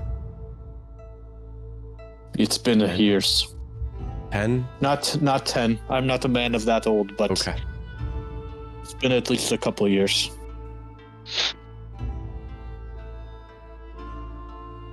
Well, Well, thank you for sharing, brother. thank you for I sharing, think Brother if- Dorian. If we can help with anything along with our travels, you best believe me, I will help you. For that is my duty. That the right med, Dad? Okay. There's a large hole. All of Elarion cannot fill the hole she left behind.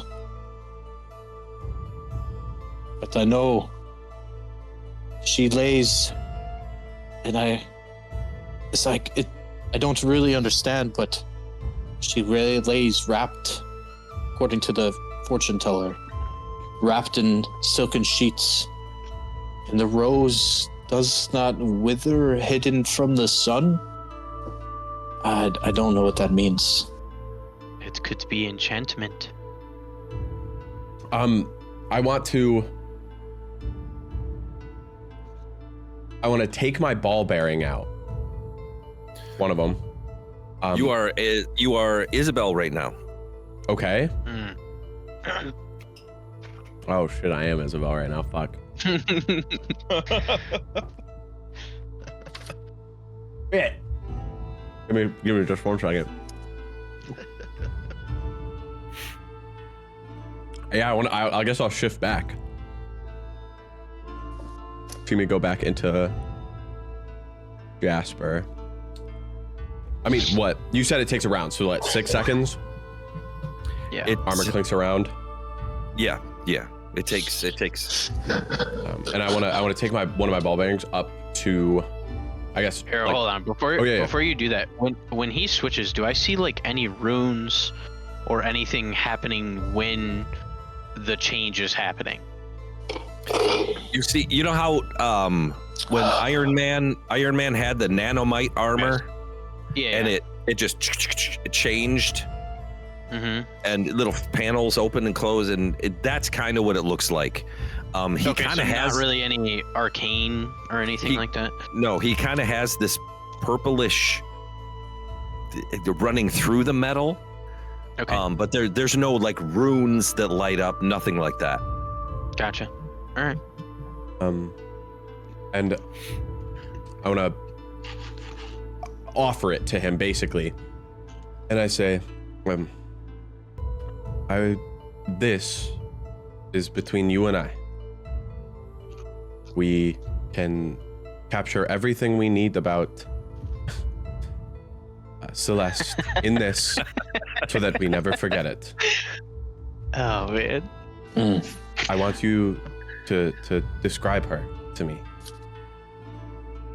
She was a beautiful young lady of the Deveros.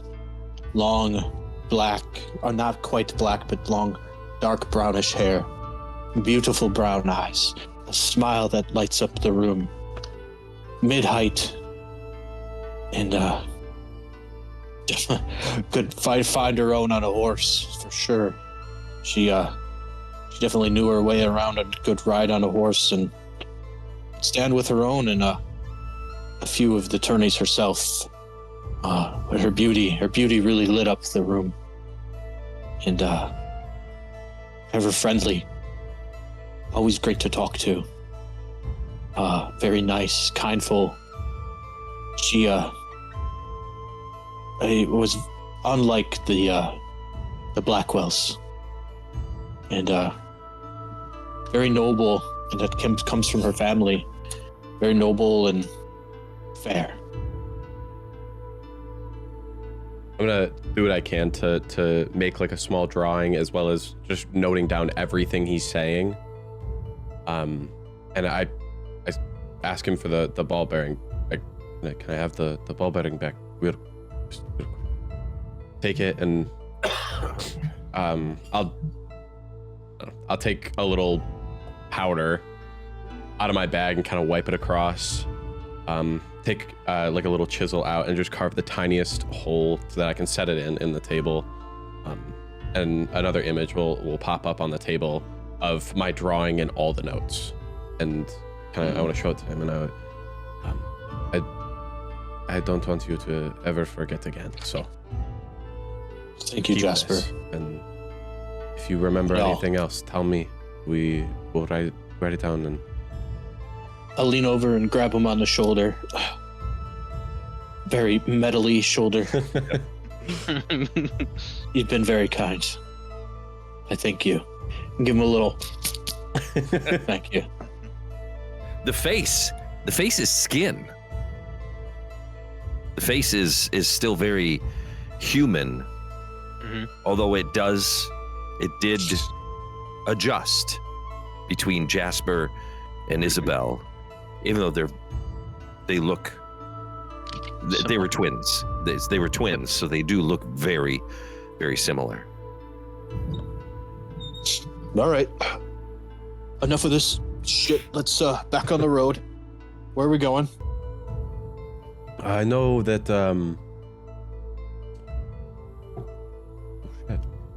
Torin? Boat dock, right? And that's you, right, Torin? Yes. Okay, I just want to make sure. I know that Torin had a good idea. Going back to my friend real fast to look at maybe show him the knife picture as I can do for you. See if he knows anything, and then we can head to the docks. Oh, But I'll maybe we should go have where you kept the go. knife. Yeah, that was an idea too late. Fortunately, I thought of last night as well. Well, Would we know where the guards are housed? Like, do they have like a central precinct or anything like that in the city? One of you might. Well, me. not me. I think I do. Okay. I know that you've been here quite some time. Would you possibly know One of you, the guards' house? one of you was a guard. Oh, all right. Well, yeah, Theo. Hey, Theo. Yeah, Sergeant. I'll turn around and be like, "Where? We need him." Hey, hut. Eyes up, soldier. Follow me. I'll take you to where the guard is. Oh, great. Perfect. So, you guys kind of make your way out of the Gilded Hearth, and Theo kind of he leads you kind of through the streets, the lower district again where the Market Ward is and everything, and he kind of marches as he goes. I mean, he's leading you. He's almost kind of marching there, and you make your way then to the Eldengard structure, to the Iron Citadel. It's kind of on the northern edge of Eldenmere, the primary training ground, the fortress of the Elden Guard. It's a sprawling complex, barracks, training yards, weaponry caches. It's here that they live, they eat, they train. Recruits are tested here. Officers and commanders prepare for battle. This is the Iron Citadel that's walled and gated.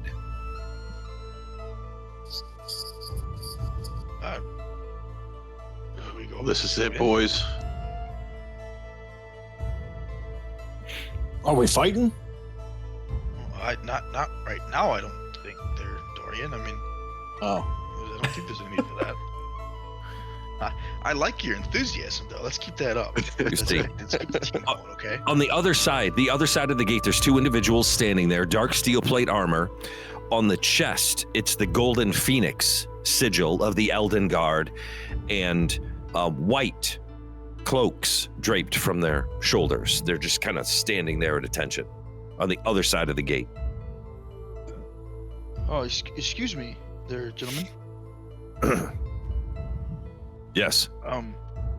So we were around this incident yesterday in the Moonlit Bazaar, where there was a gentleman who was stabbed.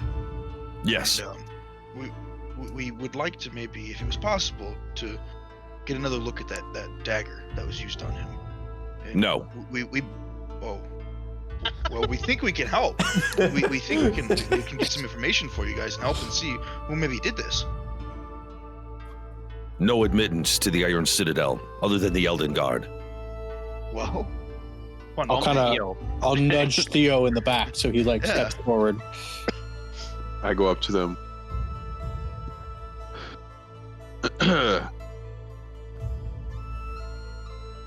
Just let me in.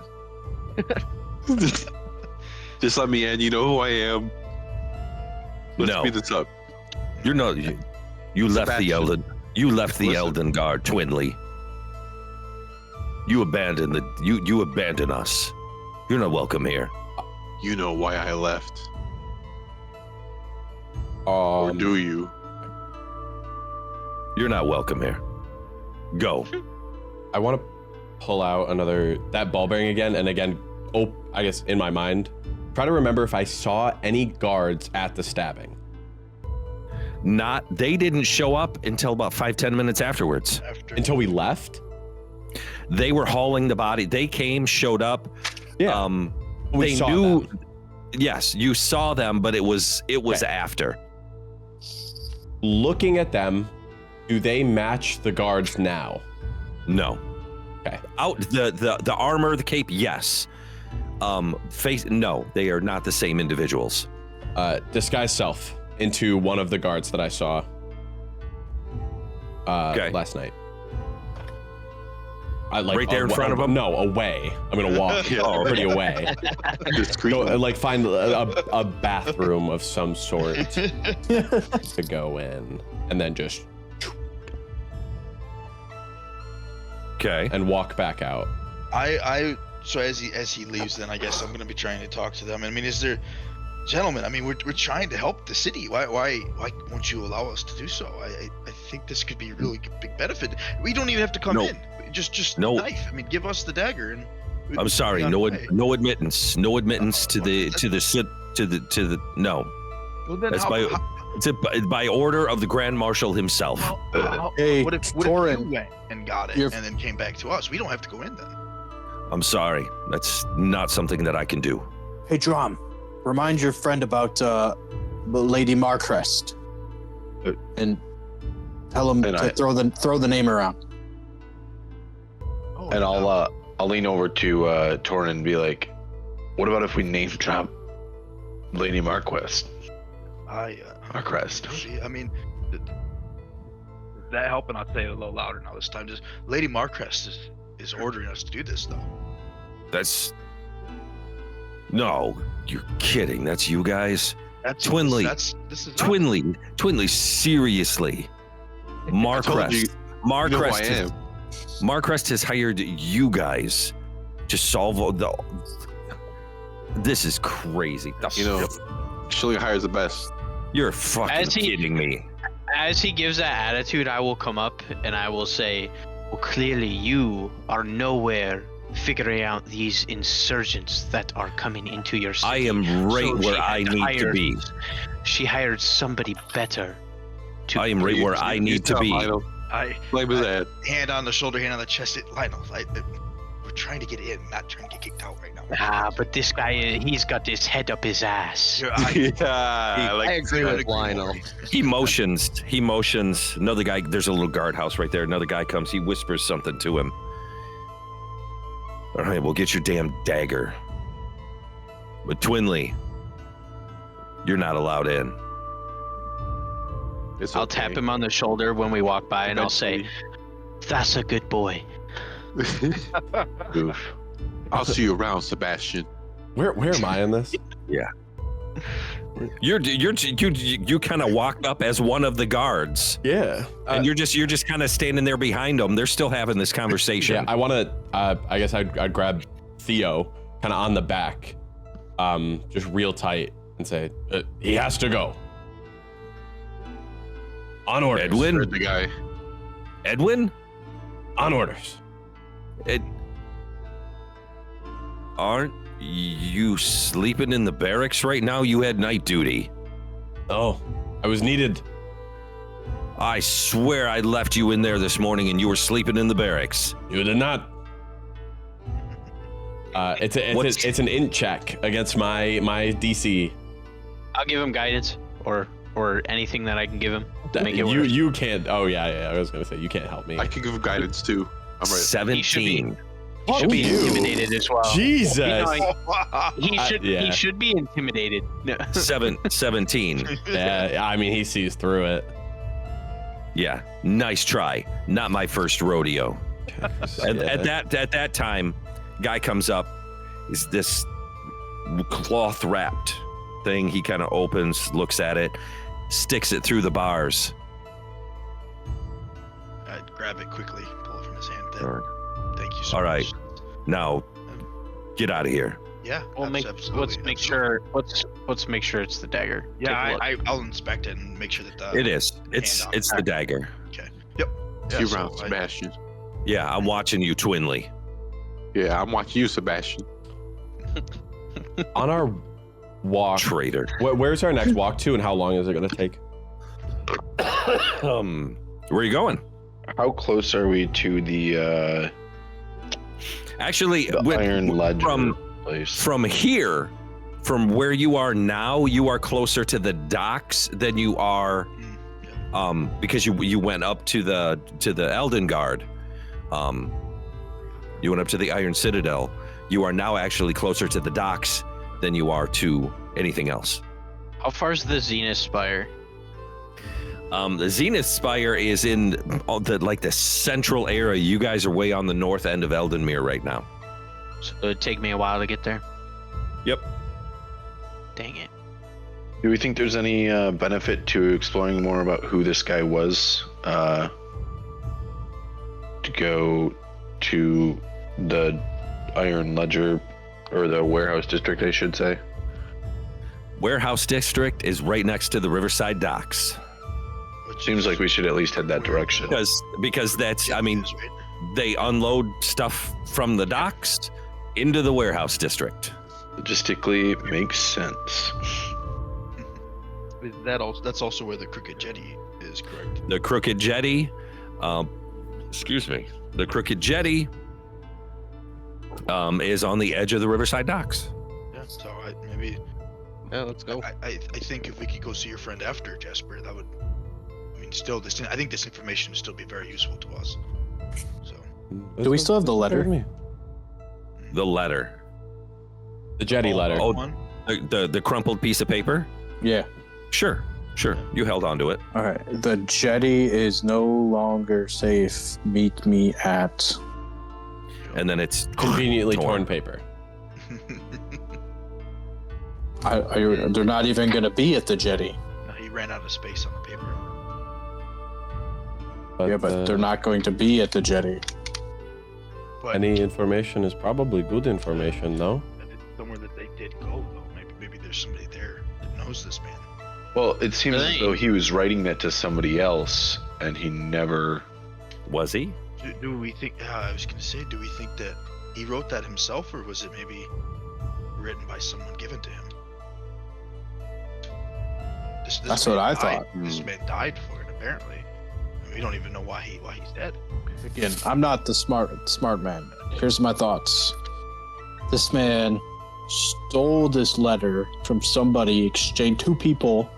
Two separate people were exchanging this letter. He saw it. He grabbed it. That's why it ripped. He crumpled it up. He was running to go tell somebody, and then the Scorched Hand killed him before he could go tell on them. I don't think this man was a Scorched Hand. I don't. Why would think the he was a Scorched Hand Hand either? Why would the Scorched I think Hand the kill Scorched him? Hand killed him for a reason that we'll figure out at the warehouse district. It definitely feels like we're being funneled in a direction by some greater power right now.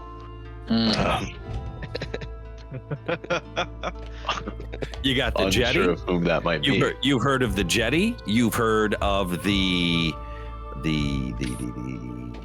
Iron Ledger Consortium. Yep.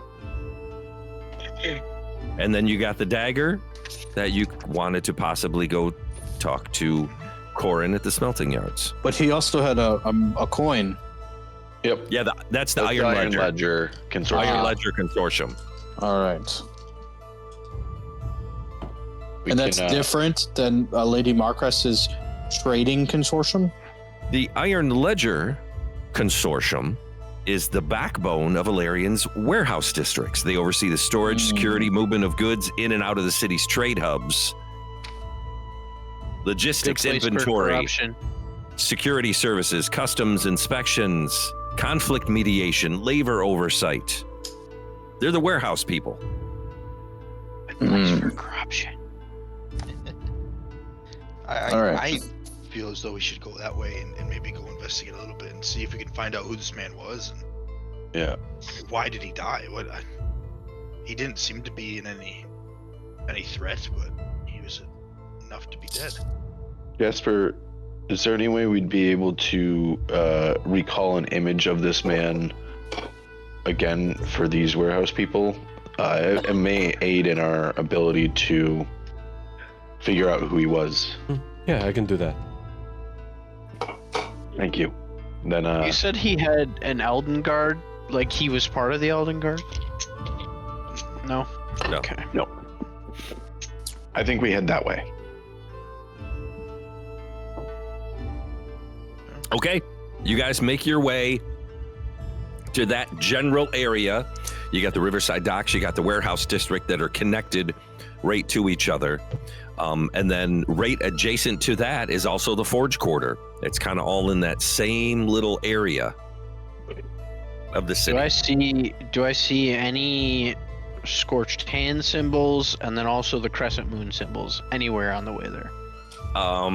You can roll a perception. Would I help him with the Scorched Hand one? Because I'd be looking around as well for that. Roll at advantage. Oh, at advantage. Where are you going? Where are you walking to first? I think we should probably go to the Iron Ledger Consortium. Okay, so you're going to the warehouse district. Yeah. Okay. 25. Whoa. You're looking and looking and looking. You don't see any of the scorched skeletal hand. You don't see that sigil that you're looking for. Bastard. You make your way to the warehouse district of Eldenmere. It's a sprawling, industrious area situated just north of the Riverside Docks. You were already in that northern area. It's a place where trade goods and raw materials and all the different commodities are stored and sorted and prepared for transport to destinations all across the kingdom. It's also where things are imported and stored before distribution through the city. It's kind of like the vital cog in Eldenmere's and Elarion's economy. You have got the dockside warehouses, the grain depot, spice and textile warehouse, the timber yards, the ironworks storage yard, the salt storage facility, the cartwrights workshop. That's where they fix all the carts, the smokehouse and preservation yard, all these different warehouses and buildings. Some of them, full use. There's people bustling in and out, moving carts in and out, taking things from ships back and forth. Some buildings are a little more dilapidated and run down.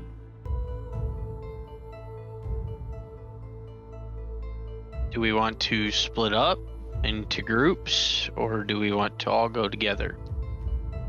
We can split the party.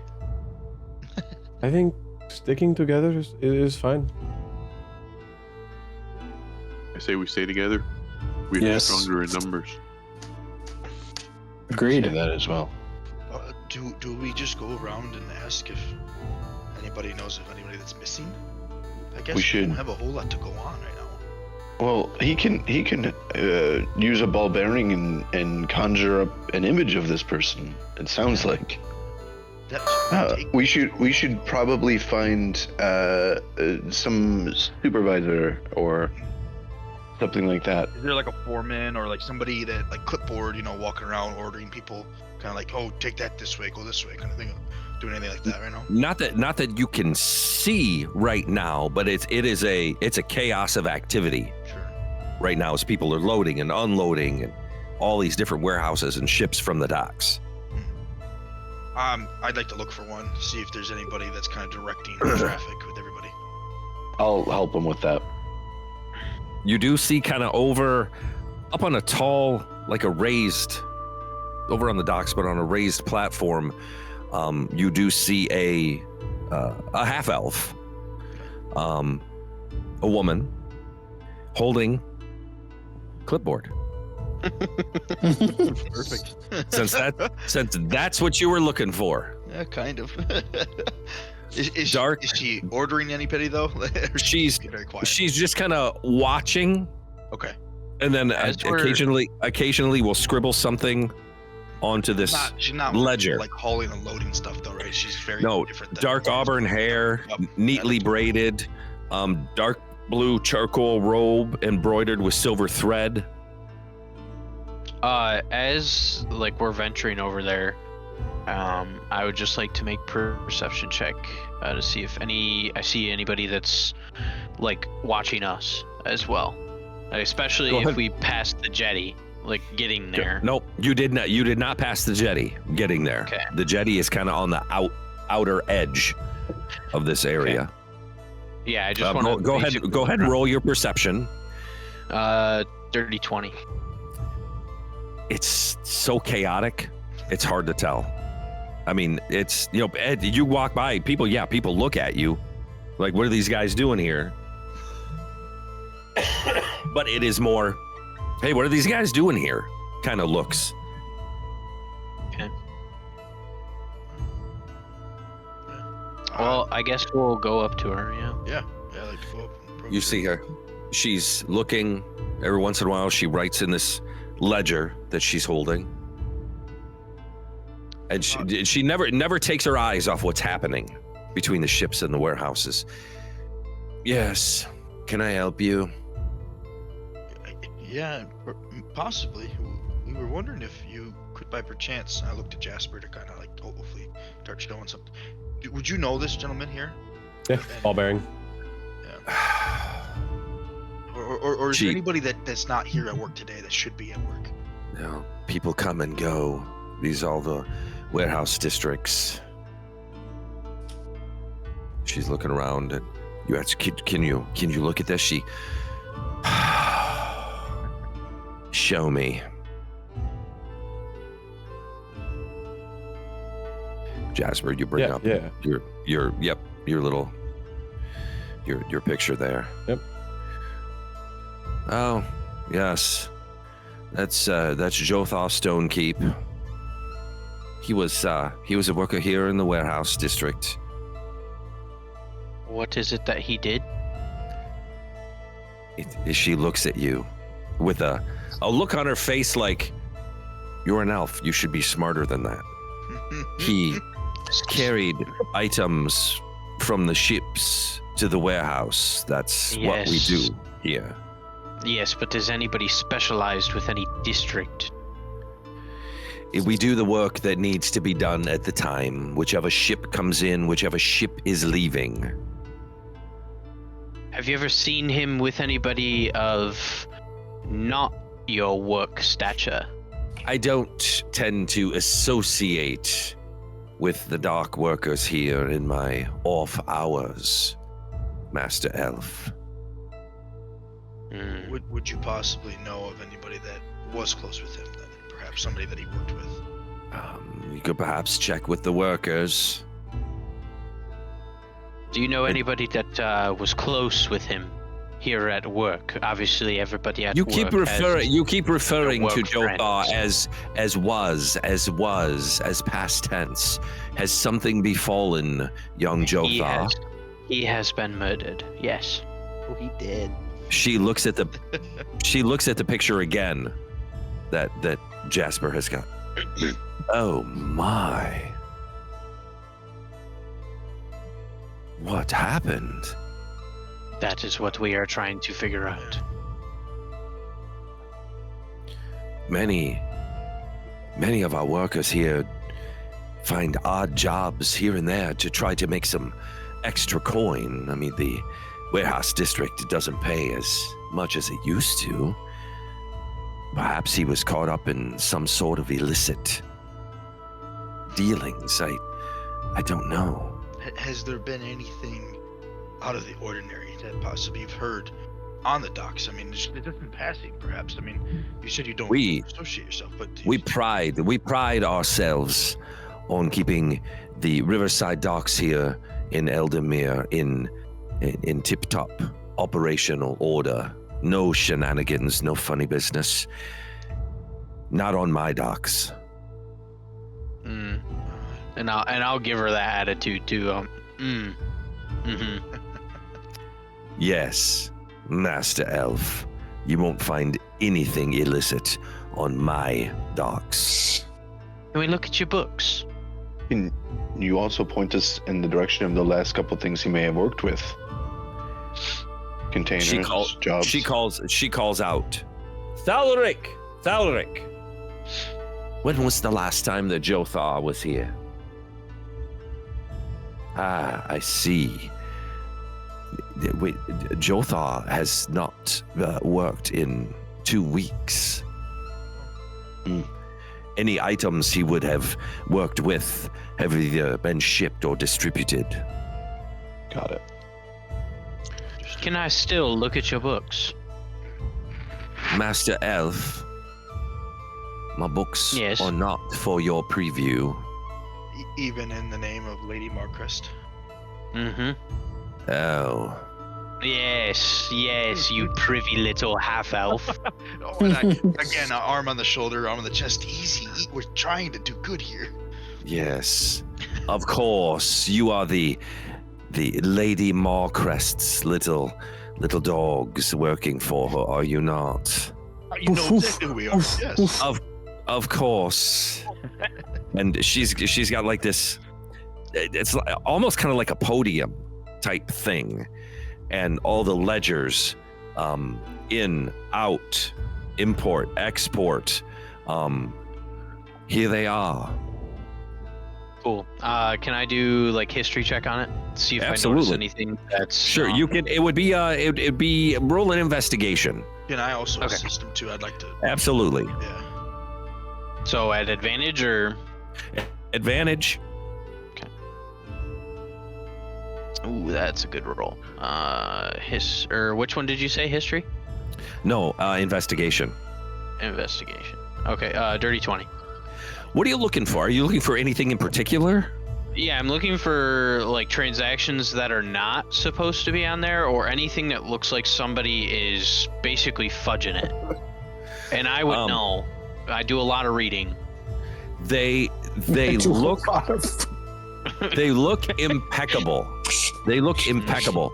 Grain into the city. Grain has been distributed throughout the city. Spices and textiles have come in and been distributed through the city.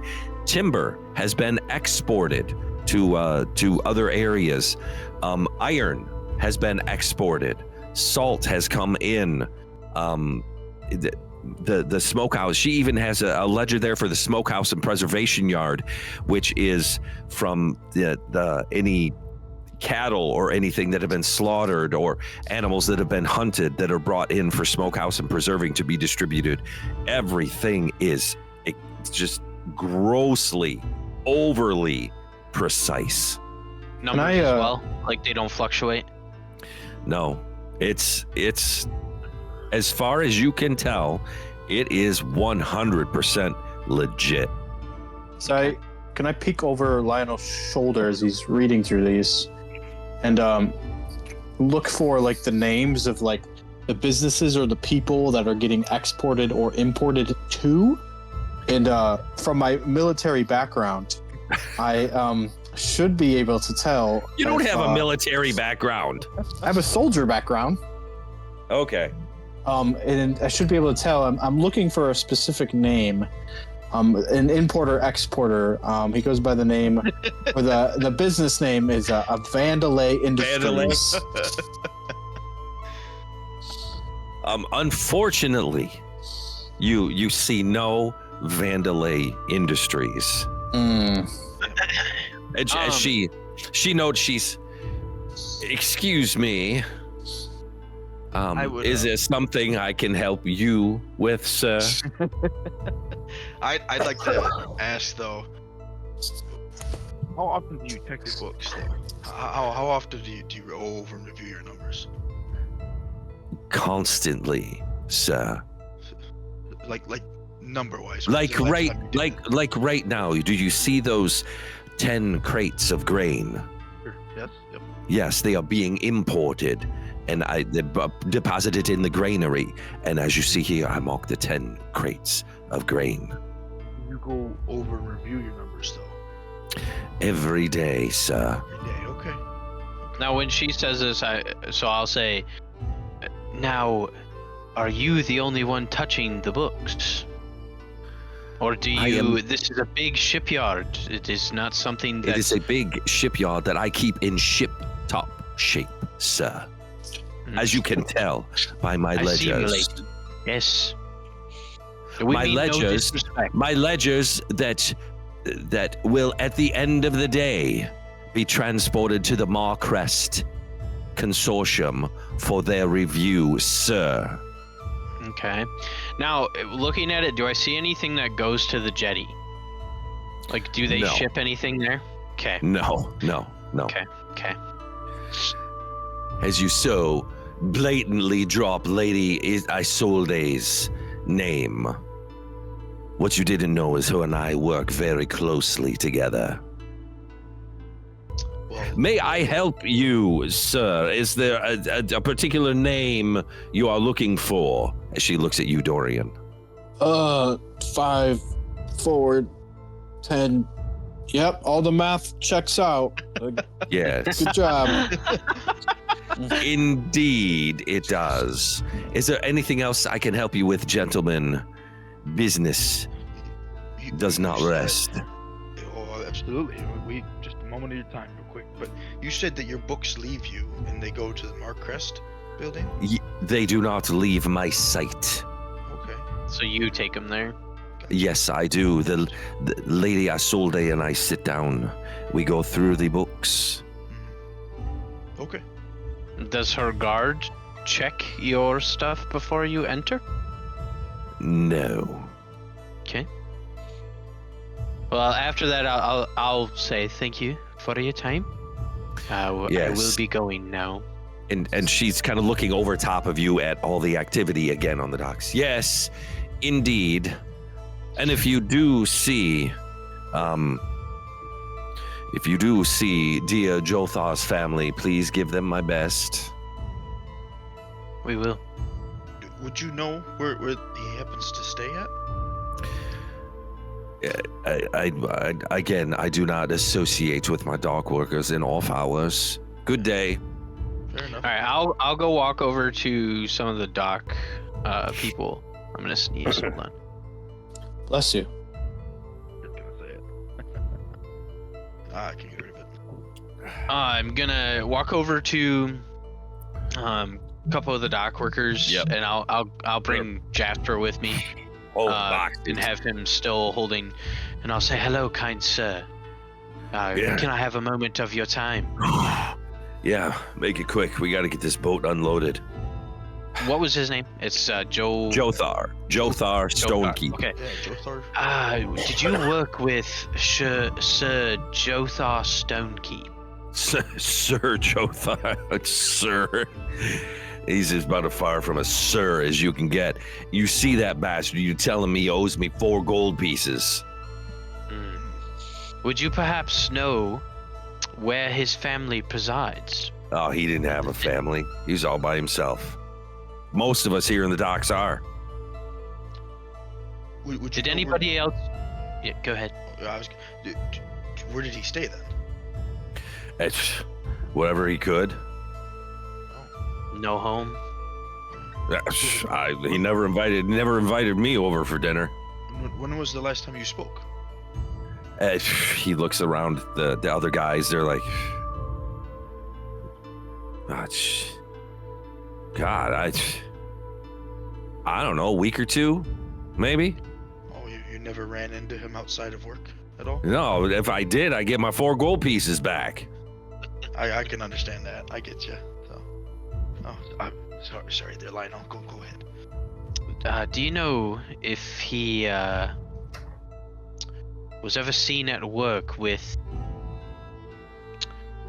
some might call them the Scorched Hand, or any, and then I'll show him the symbol of the Scorched Hand. Have you seen anybody in here? Oh, dude, that's creepy as fuck. What is that? Yes. No, Creepy as fuck, as you say.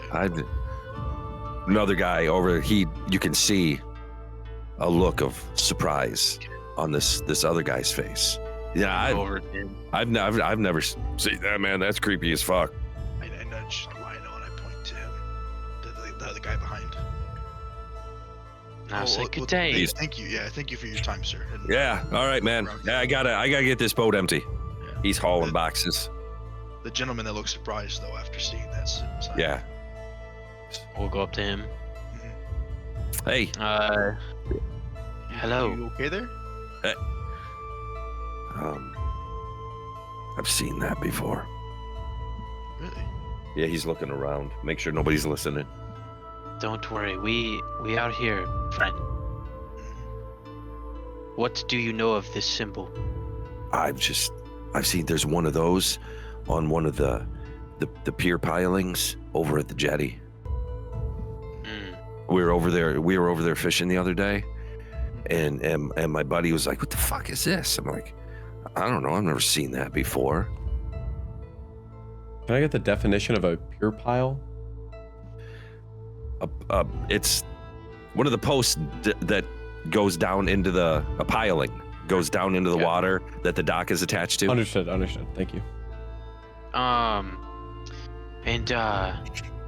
Some people I have heard say that the jetty is not a place for the kind-hearted. Oh, it's some shady shit goes on over there, but for the most part, it's just, guys like me, we tie our boats up there because we don't, you can't bring your boat here in the dock. They won't let you bring your boats in here, but we can tie them up over there. Some shady shit goes on over there, but it's not that bad. Good fishing? Yeah, it depends on the day. I'll lean over to Jasper. Do you have the note, Jasper? Who has the note? I think Torin does.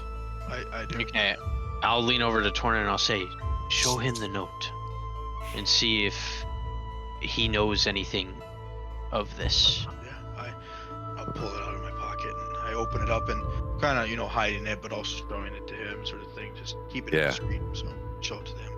Does it look familiar to you? What does it say? The jetty is no longer safe. Meet me at. Where am I supposed to meet you? Let me ask you, if you were to feel the jetty wasn't safe anymore, where would you want to meet somebody? I don't know, the bar. I don't know. You take your pick. Well, I'm asking you specifically. As a dock worker, where do you feel most comfortable if you can't go to the jetty? The bar, the tavern. Is there one that comes to mind that a lot of you dock workers may go to? Man. Take your pick. Really, it depends on kind of like guys go home. Depends on where they live. They're closer to this one. They're closer to that one. I'll ask him about. I keep forgetting his name. It's Joe. I'll call him Jay. Yeah, Jothard. So, did you, as we were talking to your friend over there about Jothar, yeah, he is the one that had this note Do you know of any dealings? Obviously, he owed you money, so I'm assuming. Well, no, he owed he don't owe me anything. He owed my buddy some gold over there. This is a poker game. But I mean, I don't know. I mean, dude worked day in, day out, worked, then just disappeared, man. Kind of left us short-handed, kind of screwed us over. We had to pull doubles for a few days till we got some new dock hands out here. There's no mention or any hearing of where he went? No, it was like he was here. I mean, dude worked here for a couple of years. I mean, yeah, we don't make much, but it's honest work. And then just the dude up and disappeared like, I don't know, like a week or two ago. Is there anybody that you guys speak to that to help on the side a little bit with financials? I mean, it depends what you want. I mean, yeah, guys pick up work here. Guys pick up work there. Maybe some guys go work in the forge quarter, work in the markets or something like that. Pull some double shifts here in the warehouse district. I mean, there's always, a little more shady shit that you can do. Go beat somebody up for some money. I mean, the normal. I mean, yeah, there's way shady shit, but man, I'm not doing any of that kind of stuff. I got a kid at home. That seems like a very smart move, I think, for you. I mean, very, very wise. Well, you got to do what you got to do, right?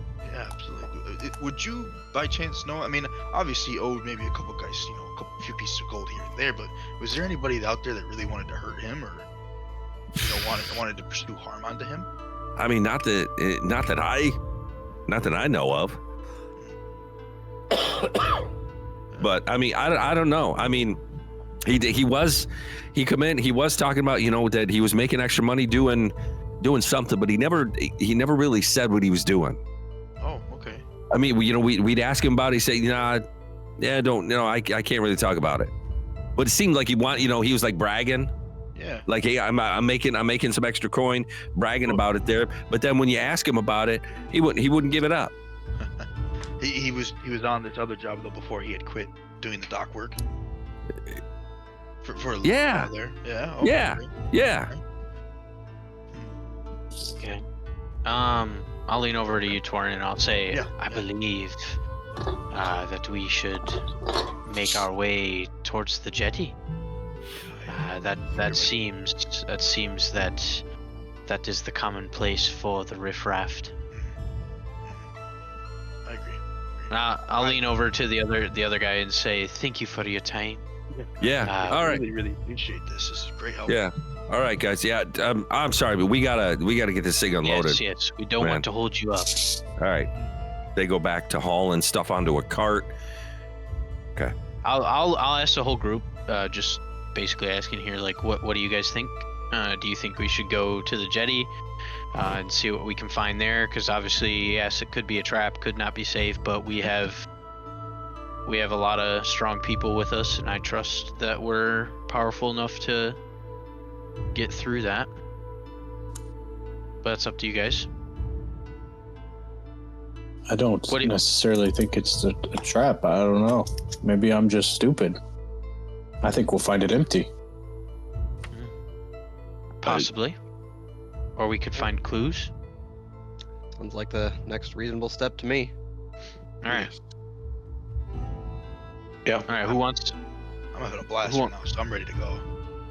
But buddy, you want to lead? I'll take the lead. And I stashed my book I've been reading. As we're doing all this investigating work, he's back there. Ooh. I lean over and Tom, we can do some learning later. Don't worry.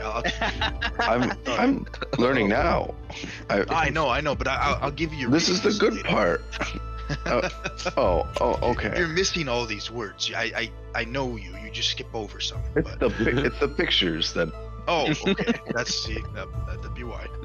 Come on, put your book down. Let's go. Yeah, I store the book and I lead him towards the jetty. You guys kind of make your way. It's to the outer edge of the Riverside docks, And again, it's named because its crooked, misaligned shape, a consequence of hundreds of years of wear and age and the constant battering of the river current. Tell you what it looks like here. We do like when he pulls up a new map. It's the best I could find. It's just imagine it more crooked. Oh yeah, no, it's good. I like it. More crooked. Just imagine them more crooked. All right. I'm gonna walk around. And it's fairly empty. Yep. I'm gonna look for that post. Roll me a perception. Can I help him with that also? Absolutely. Knowing about I'm gonna stick close to Torin, as it feels like we're being 23. watched or something. 23. You check all the pilings as you're going up and down the dock, and boom, there's one. You see a scorched, blackened, skeletal handprint. And with that 23, you see the ground near one of these buildings. Footprints, multiple set of boot prints, hurried steps too, some deep as if they were burdened with heavy loads. Okay. All the buildings here they're weathered, boarded up windows, rusted locks on the door. Look abandoned, but this one Basically, this one looks like it's been used. Well, Just based on the track. there's footprints, tons of footprints between the dock and this building. And what did you roll? 23. 23? Yeah. With the 23, you notice that the lock on that specific building is broken. Perfect. All right. I'll tap Dorian, and I'll say, "Hey, big lad. Yes. Would you like to go in before me, and I will be right behind you? You are much stronger, more powerful, and as we saw with the Dragonborn man, can take many a hit." I'm getting a little bored of this talking. I would love to swing my jaspered up hammer. So yeah, where are we going? And I'll point towards the door that has the lock open, and then I'll look at everybody else and see if that's what they want to do as well. I'll walk up to the door and I will get ready to hold it open for people as we walk in. Give me. Can I do a perception check before we walk in there, just for surroundings, see if anybody's watching? You've already kind of done with your investigation. It's pretty empty. Okay. I mean, there's nobody around. Okay. Give me just one moment, please. And right there. I want to walk to right there. And I want to swap to Belle. Okay. Just look. Observe. Pretty lady. Yeah, I'll get you switched. Yeah, even. And then switch back. Walk back up. Okay. I look over to Dorian. Are you having conflicted feelings? Because that was just a man.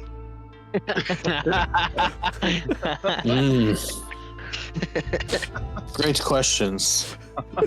I do not know. Isn't it a boy? Maybe you should go explore that theory. I mean, find out if you know.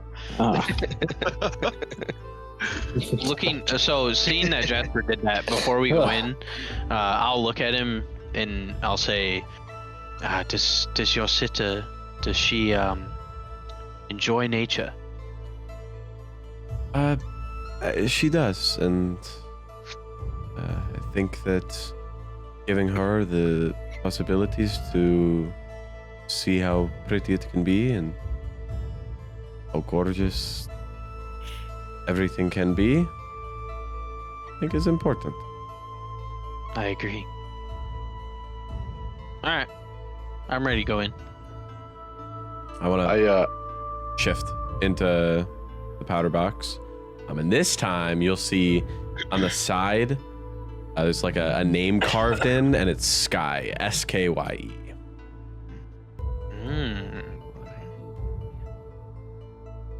I'm going to look at Dorian and say, you should have got, you still have my spear and you lost it? I really needed this right now. And then I'm going to, like, as we stack up on the door, just kind of push it open for us. And go, after you, Dorian. Big man. I left it back in Gilded Earth. I thought you said you were going to grab it. Sorry, we didn't have time. I never went up. Be an empty warehouse. That's your fault. That's not on me anymore. Okay. After you. Okay, And I'll, I will. pull him forward and drag him to the door. Okay, as the drum opens the door, I will hammer ready. Ready for an attack and to be attacked. I will go in. All right. Don't worry, Theo will be in front of you somehow. Yeah, somehow. Yeah. I would be probably in the very back. I think, yeah, I'd be like right next to Caesar here. Okay. All right.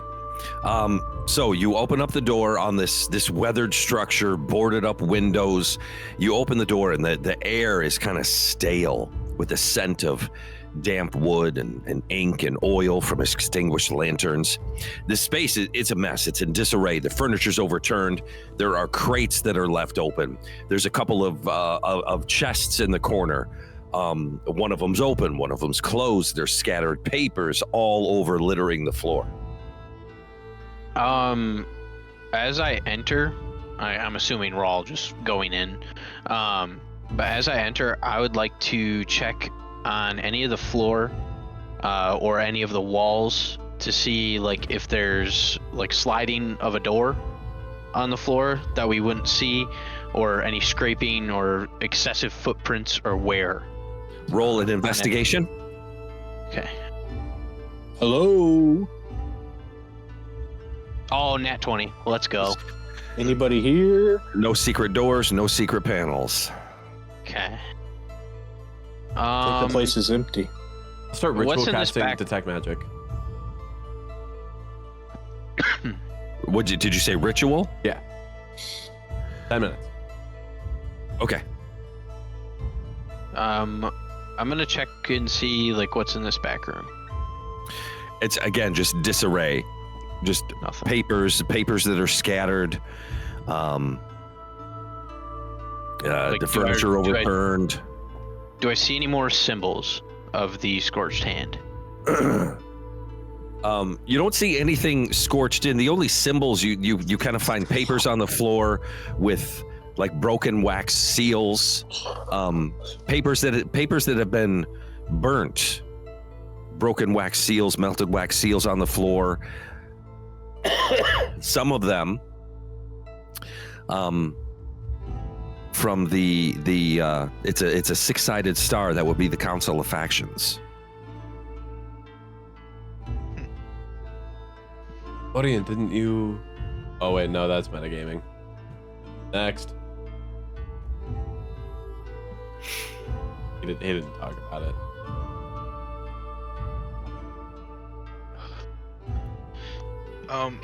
I'd like to walk around like the perimeter of it, just kind of see. Okay. Just walk around the edges of the building. Is there any other doors, or is there anything hidden? I don't know. Like, I mean, we see all the papers, but is there anything underneath the papers? Chest, barrel. All right. that stand out? Yeah, I mean, there's crates, there's barrels, there's two chests. There's you do find on some of the crumpled paper there's a map. There's a map of Elarion with where somebody has indicated trade routes and resource distribution points. They have marked those on the map. The map is partially burnt. You find a crumpled piece of paper. It says they're looking for you. Burn everything. There's an open chest. There's a closed chest. There are crates. Is the closed chest locked? Yeah, what are in those? The open chest. Let me see. It is dark oak, surface worn, scarred with age. Tarnished brass bands reinforce the edges. There's two chests kind of next to each other. One of them is open. The other one is closed. You don't see a lock on it. It's just clasped. Okay. Okay. I'll open the one. I'll open it. You don't need to do that. I'll open it. Okay. You kind of reach down to this chest and grab the clasp and open the clasp and go to open the lid, and as you do that, the air around this chest seems to shift a little bit.